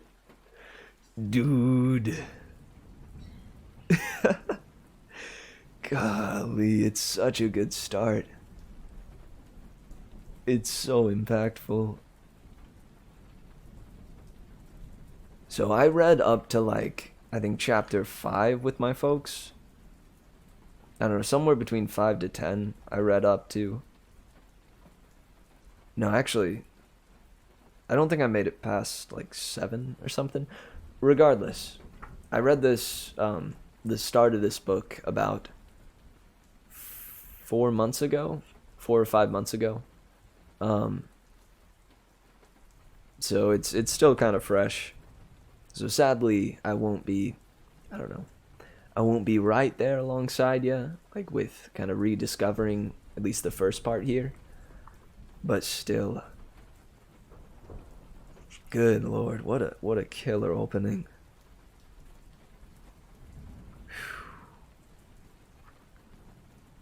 I don't know, guys. Do you want I don't know. I feel like that's a good spot to leave off. Next chapter is pretty darn short, though. Dang. I'll ask you guys. Do you want one more chapter before we sign off? Or before I sign off? Do we read a third? Or do we call it a night on 2? Yes, please. Alright. Alright. Happy to oblige. Since I don't want the stream to go too terribly late, we're gonna pass on the break that I normally take halfway through. And I think this chapter it really is short, so let's at least read this one. Alright guys, hope you're enjoying the story. Yeah, enjoying it as much as I am. And thank you for bearing with me. In these first few chapters or so, it'll take me a little while to grow accustomed to the various voices I have for each of the characters. But know that I'm gonna be giving it my best all the way through. Jason keeps saying Roman stuff. Seems sus. That's quite perceptive of you. I would say you're onto something. Stay diligent. Alright guys. Settle in, get cozy, and hope you enjoy chapter 3 of The Lost Hero by Rick Riordan. Piper. After a morning of storm spirits, goatmen, and flying boyfriends, Piper should have been losing her mind. Instead, all she felt was dread. It's starting, she thought, just like the dream said.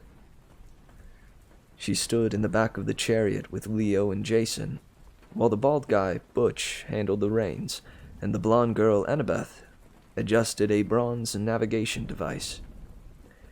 They rose over the Grand Canyon and headed east, icy wind ripping straight through Piper's jacket. Behind them, more storm clouds were gathering. The chariot lurched and bumped. It had no seatbelts, and the back was wide open, so Piper wondered if Jason could catch her again if she fell. That had been the most disturbing part of the morning. Not that Jason could fly, but that he'd held her in his arms, and yet didn't know who she was. All semester, she'd worked on a relationship, trying to get Jason to notice her as more than a friend. Finally, she'd gotten the big dope to kiss her. The last few weeks had been the best of her life. And then, 3 nights ago, a dream had ruined everything. That horrible voice giving her horrible news. She hadn't told anyone about it, not even Jason. No, she didn't even have him. It was like someone had wiped his memory, and she was stuck in the worst do-over of all time. She wanted to scream. Jason stood right next to her. Those sky-blue eyes, close-cropped blonde hair, and that cute little scar on his upper lip. His face was kind and gentle, but always a little sad. And he just stared at the horizon, not even noticing her. Meanwhile, Leo was being annoying as usual. This is so cool! He spit a Pegasus feather out of his mouth. Where are we going? A safe place, Annabeth said. The only safe place for kids like us. Camp Half-Blood. Half-Blood? Piper was immediately on guard. She hated that word. She'd been called a half-blood too many times. Half Cherokee, half white. And it was never a compliment. Is that some kind of bad joke? She means we're demigods, Jason said. Half god, half mortal. Half god, half mortal. Annabeth looked back. You seem to know a lot, Jason. But yes, demigods. My mom is Athena, goddess of wisdom. Butch here is the son of Iris, the rainbow goddess. Leo choked.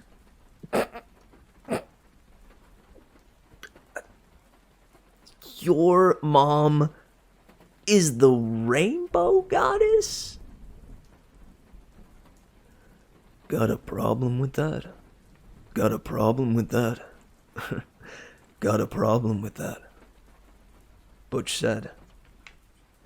No, no, Leo said. Rainbows. Very macho.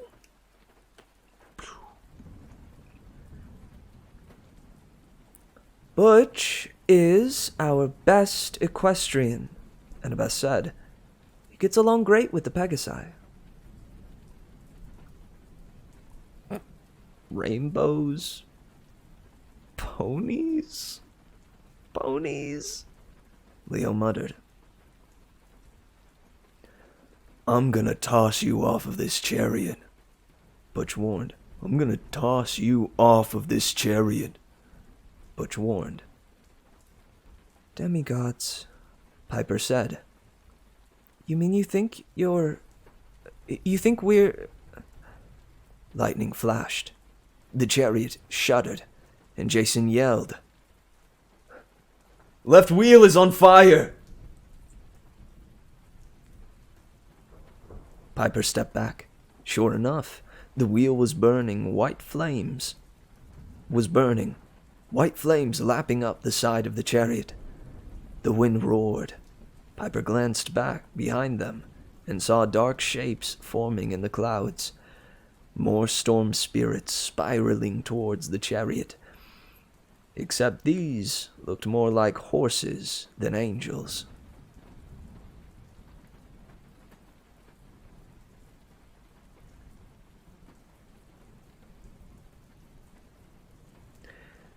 She started to say, Why are they... Anemoy come in different shapes, Annabeth said.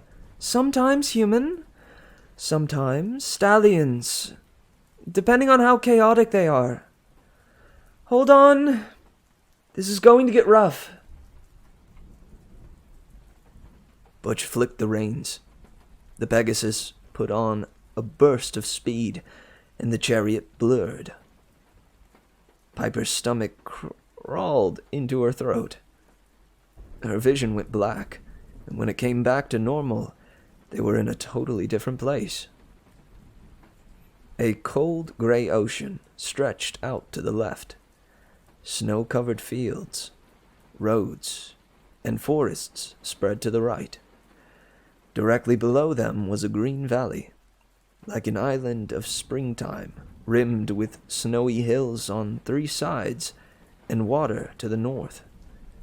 Piper saw a cluster of buildings like ancient Greek temples, a big blue mansion, ball courts, a lake, and a climbing wall that seemed to be on fire. But before she could really process all she was seeing, their wheels came off and the chariot dropped out of the sky. Annabeth and Butch tried to maintain control. The Pegasi labored to hold the chariot in a flight pattern, but they seemed exhausted from their burst of speed. And bearing the chariot and the weight of 5 people was just too much. The lake! Annabeth yelled. Aim for the lake! Piper remembered something her dad had once told her about hitting water from up high being as bad as hitting cement. And then... boom! The biggest shock was the cold. She was underwater, so disoriented that she didn't know which way was up. She just had time to think. This would be a stupid way to die. Then faces appeared in the green murk. Girls with long black hair and glowing yellow eyes. They smiled at her, grabbed her shoulders, and hauled her up. They tossed her, gasping and shivering, onto the shore.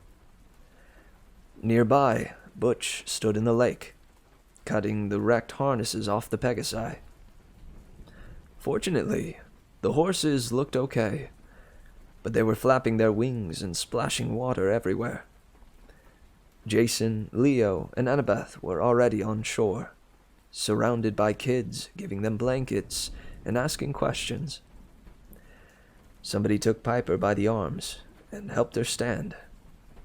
Apparently kids fell into the lake a lot, because a detail of campers ran up with a big bronze leaf blower looking thing and blasted Piper with hot air, and in about 2 seconds, her clothes were dry. There were at least 20 campers milling around. The youngest, maybe 9. The oldest, college age, 18 or 19. And all of them had orange t-shirts like Annabeth's.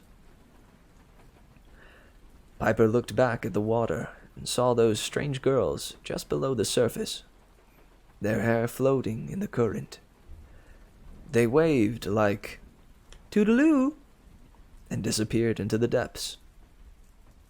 A second later, the wreckage of the chariot was tossed from the lake and landed nearby with a wet crunch.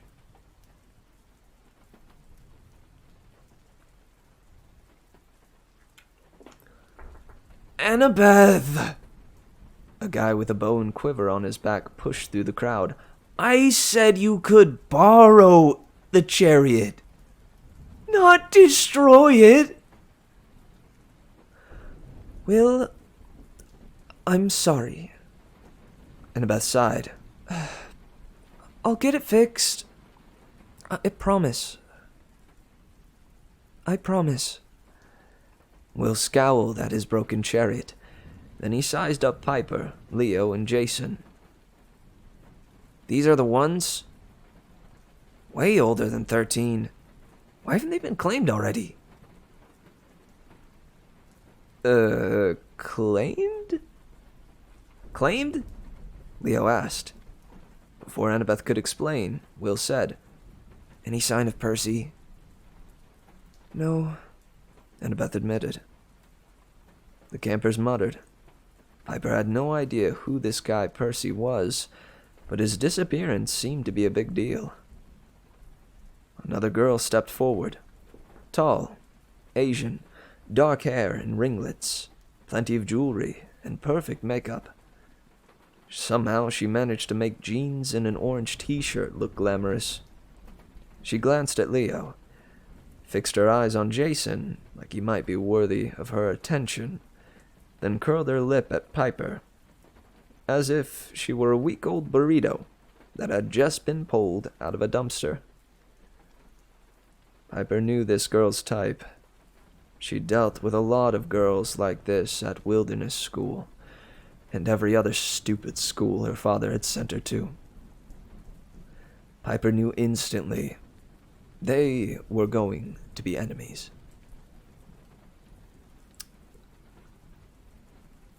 Well, the girl said, I hope they were worth the trouble.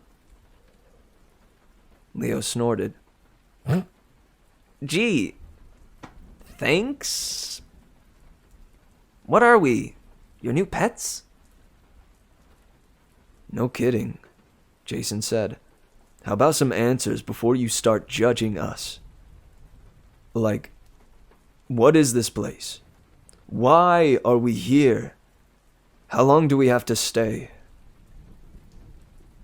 Piper had the same questions, but a wave of anxiety washed over her.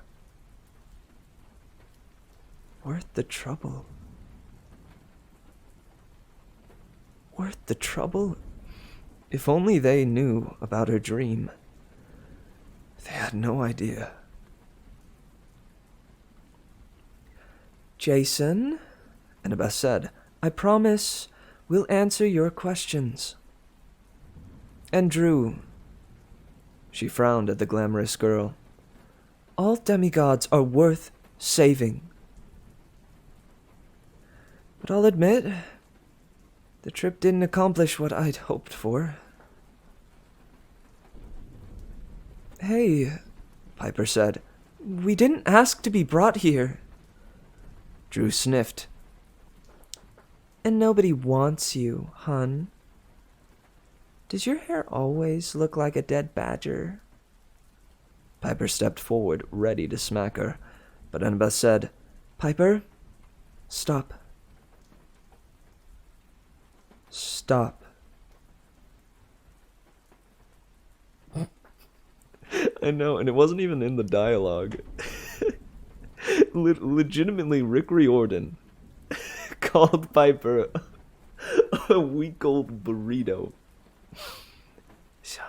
Savage.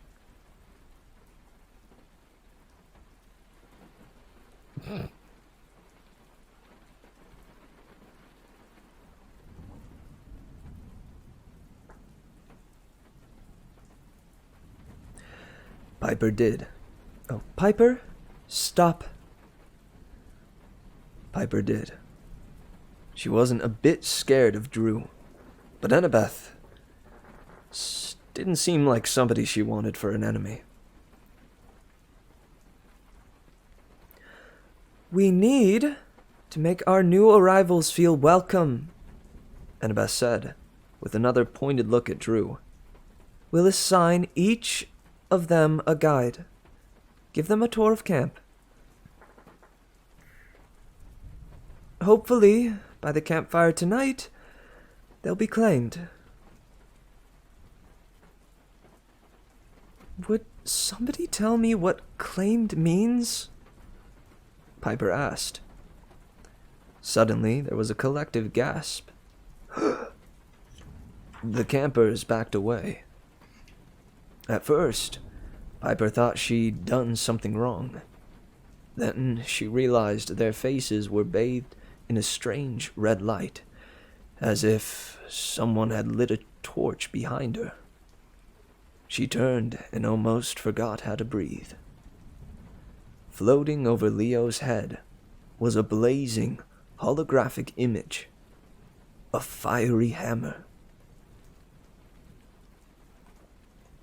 That, Annabeth said, is claiming. That, Annabeth said, is claiming. What do I do? Leo backed toward the lake. Then he glanced up and yelped. Is my hair on fire? He ducked, but the symbol followed him, bobbing and weaving so it looked like he was trying to write something in flames with his head. This can't be good, Butch muttered. The curse.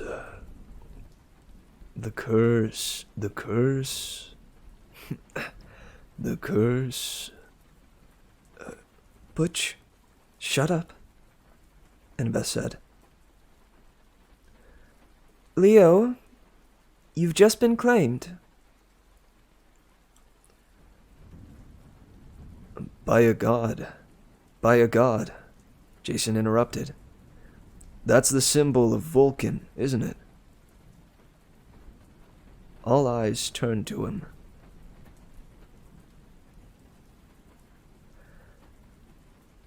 Jason, Annabeth said carefully. How did you know that? I'm not sure. Vulcan? Leo demanded.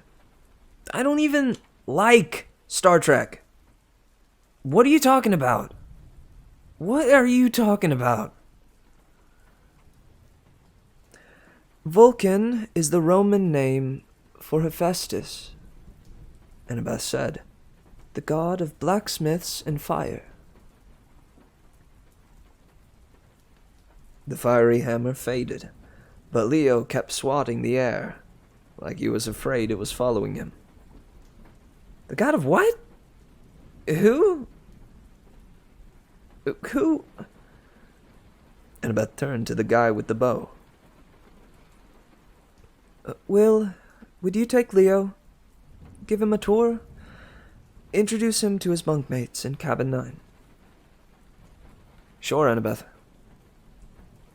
Sure, Annabeth. What's Cabin 9? Leo asked. Then I'm not a Vulcan. Come on, Mr. Spock. I'll explain everything. Will put a hand on his shoulder and steered him off towards the cabin. Annabeth turned her attentions back to Jason.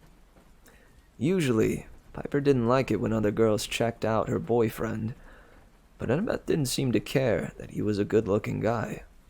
She studied him more like he was a complicated blueprint. Finally, she said,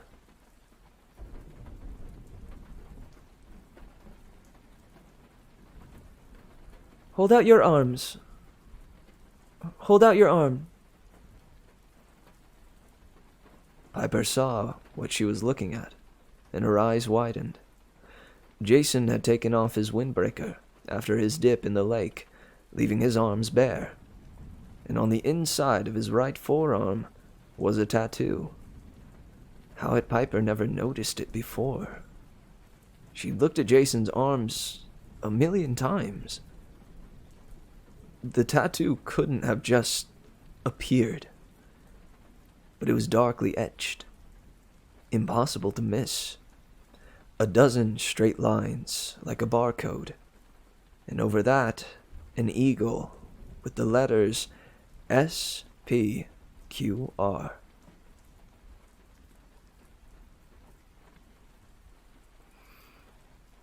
I've never seen marks like this, Annabeth said. Where did you get them? Jason shook his head.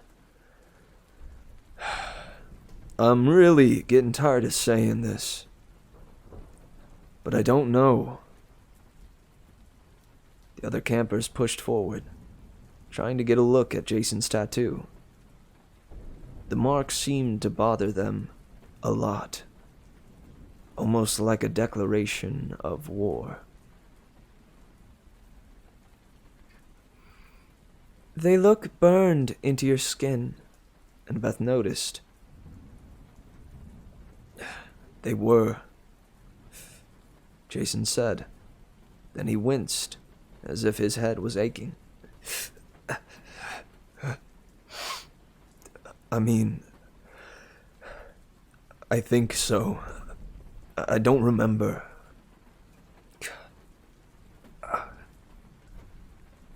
No one said anything. It was clear the campers saw Annabeth as the leader. They were waiting for her verdict.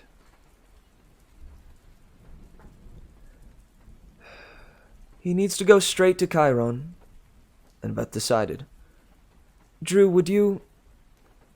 Absolutely. Oh, absolutely. Drew laced her arm through Jason's. This way, sweetie. I'll introduce you to our director. He's an interesting guy. She flashed Piper a smug look and led Jason toward the big blue house on the hill. The crowd began to disperse until only Annabeth and Piper were left.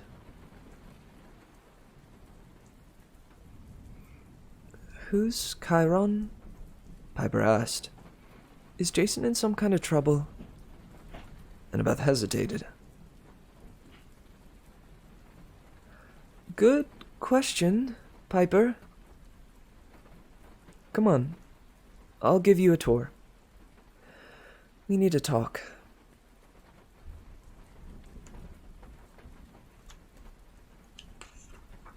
Heck yeah, dude. Oh.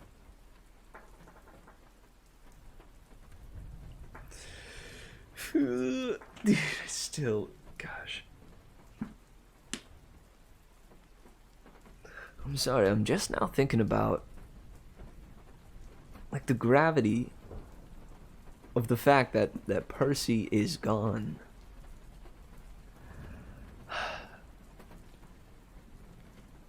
I mean, come on, dude.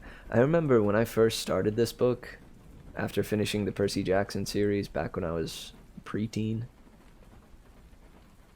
I was livid, to say the least. I mean, I felt as disheartened as Annabeth. Maybe not as like filled with rage, but I felt disheartened. You know, and thinking back to it, it's bringing up that sensation again of just utter confusion and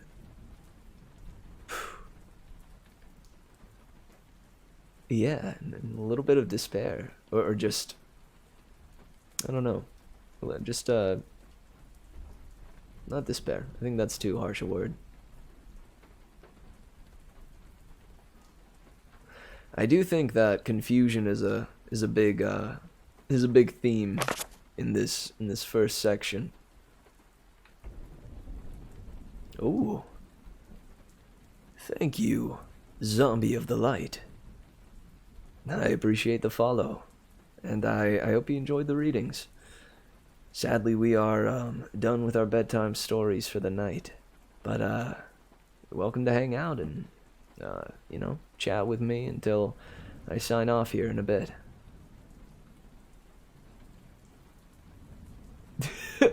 Really wanted to grab someone by the collar and just be like, "Where is he?" Dude, I know the feel.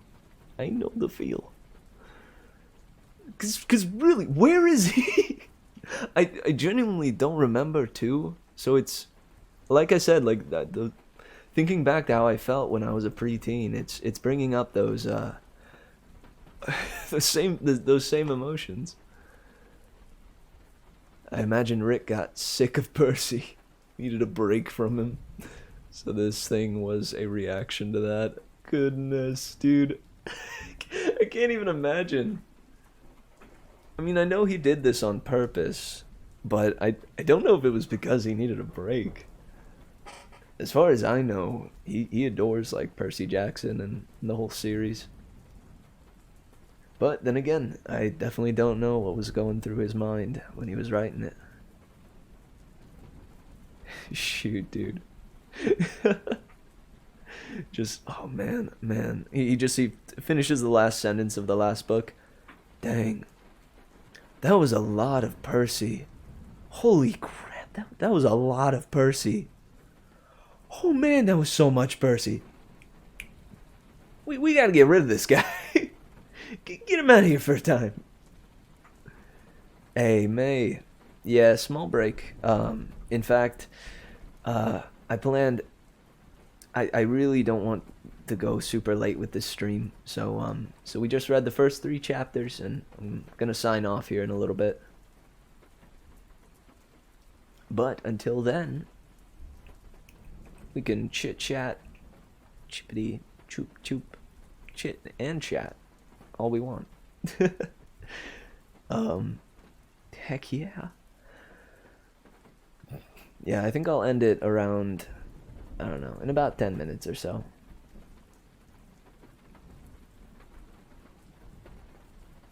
Yeah, 3 chapters. Fancy that, right? However, this, as you might be able to tell, this book be a little beefier than than the Percy Jackson books were. Let's see. The table of contents. Where's the table of contents? Excuse me? This doesn't have a table of contents. I'm trying to see how many chapters it has. Oh god. It's in Roman numerals. Frick. Does anyone remember what L means? What is L in Roman numerals? LVI. That's how many it's got. 50? 56. It's got 56 chapters. So whereas we were working with like maybe 20 to 22 chapters before, this time we got 56.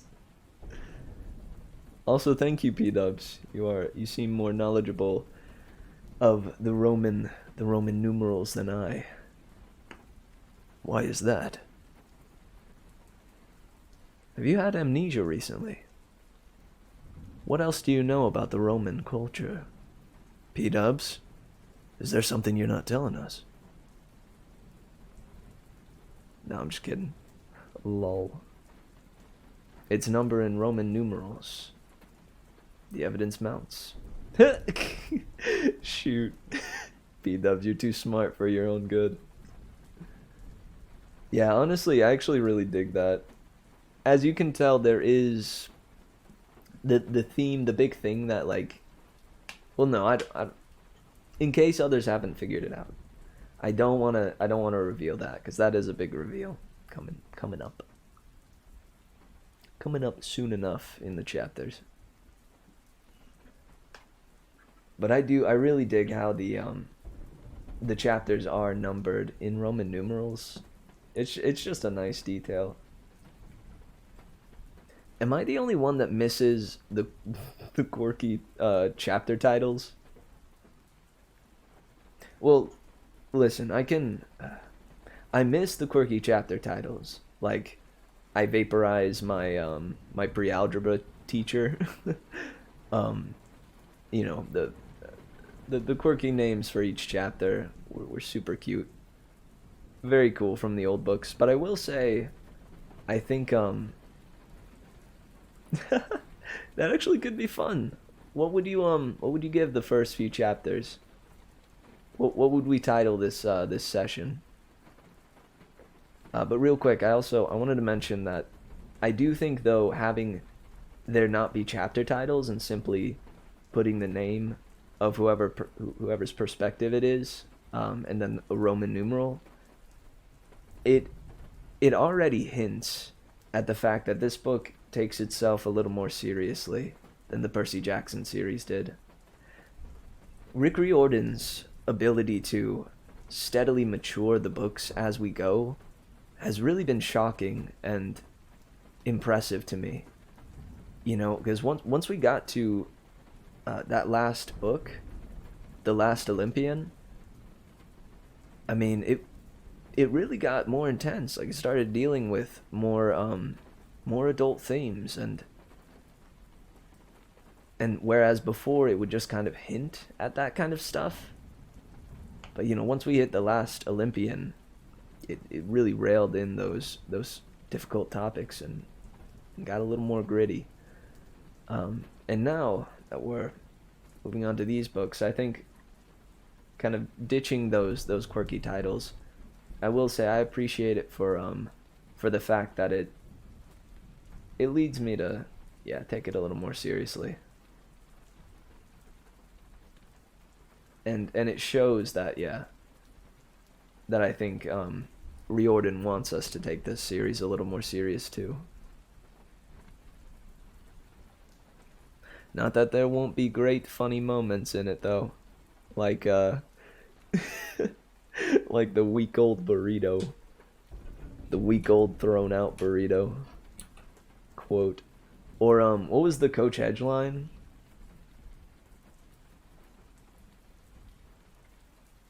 Okay, possible chapter title. My coach turns out to be the GOAT.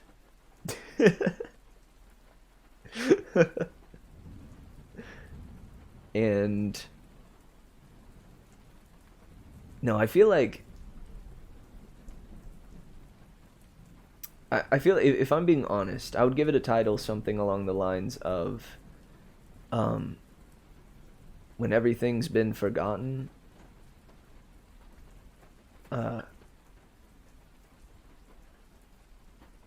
You know, something along the lines of when all is forgotten, flip a coin. When all is forgotten, screw it. Flip a coin. When you're lost and confused, and, you know, run out of options, flip a coin. Take a chance. Some of that, I'd have to mill around with that for a little more, or for a little longer, but you get what I'm getting at there?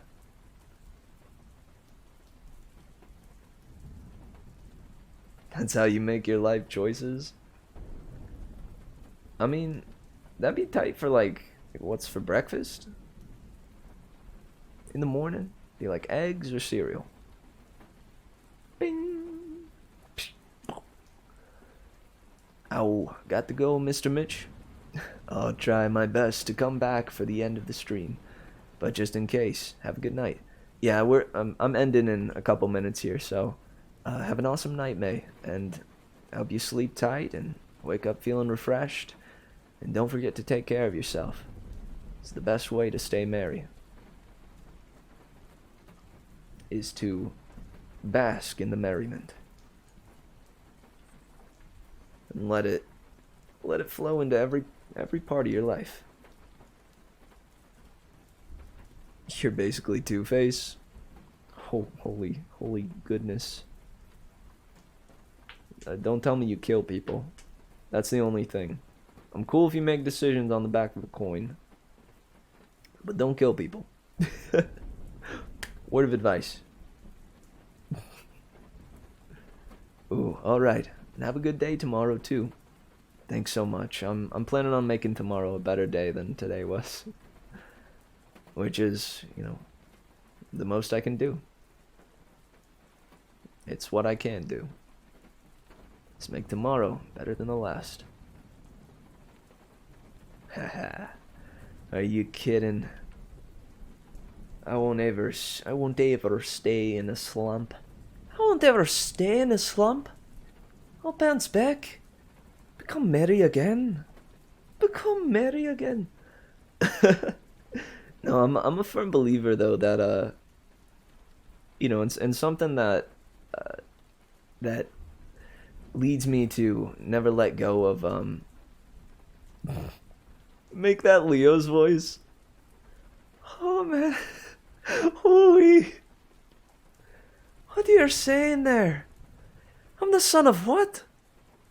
I'm the son of who? Who do you say? What do you mean?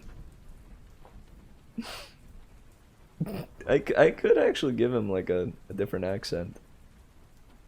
I'm not entirely sure. I'm trying to remember because I had like an accent that I was pretty fond of when I was reading it for my folks, but I'm struggling to remember what I did for it.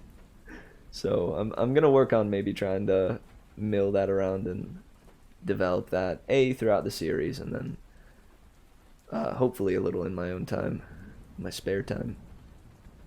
But hey, I was interrupted. I'm a firm believer that that because change is a constant, hope is never too far out of reach, you know? since things are always changing, they're bound to get better at times, and they're bound to get worse. And that's just kind of how it is. But that means whenever I'm in a bad time, I know things will get good again. And I hope you know that too. Jason! Piper! Piper! What do you mean you have amnesia? What do you mean? You don't got amnesia? You dumb blonde?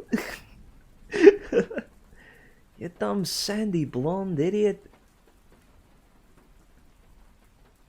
You're messing with us. You're messing with us.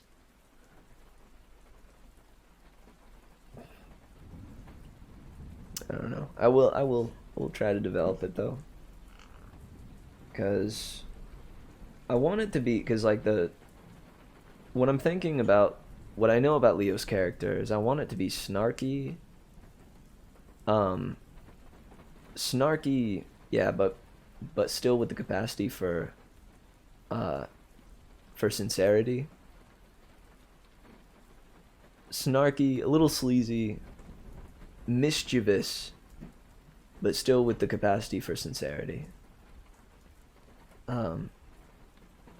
That's what I see in Leo's character so far. And Jason, honest to goodness, Keaton, that was a really good recommendation.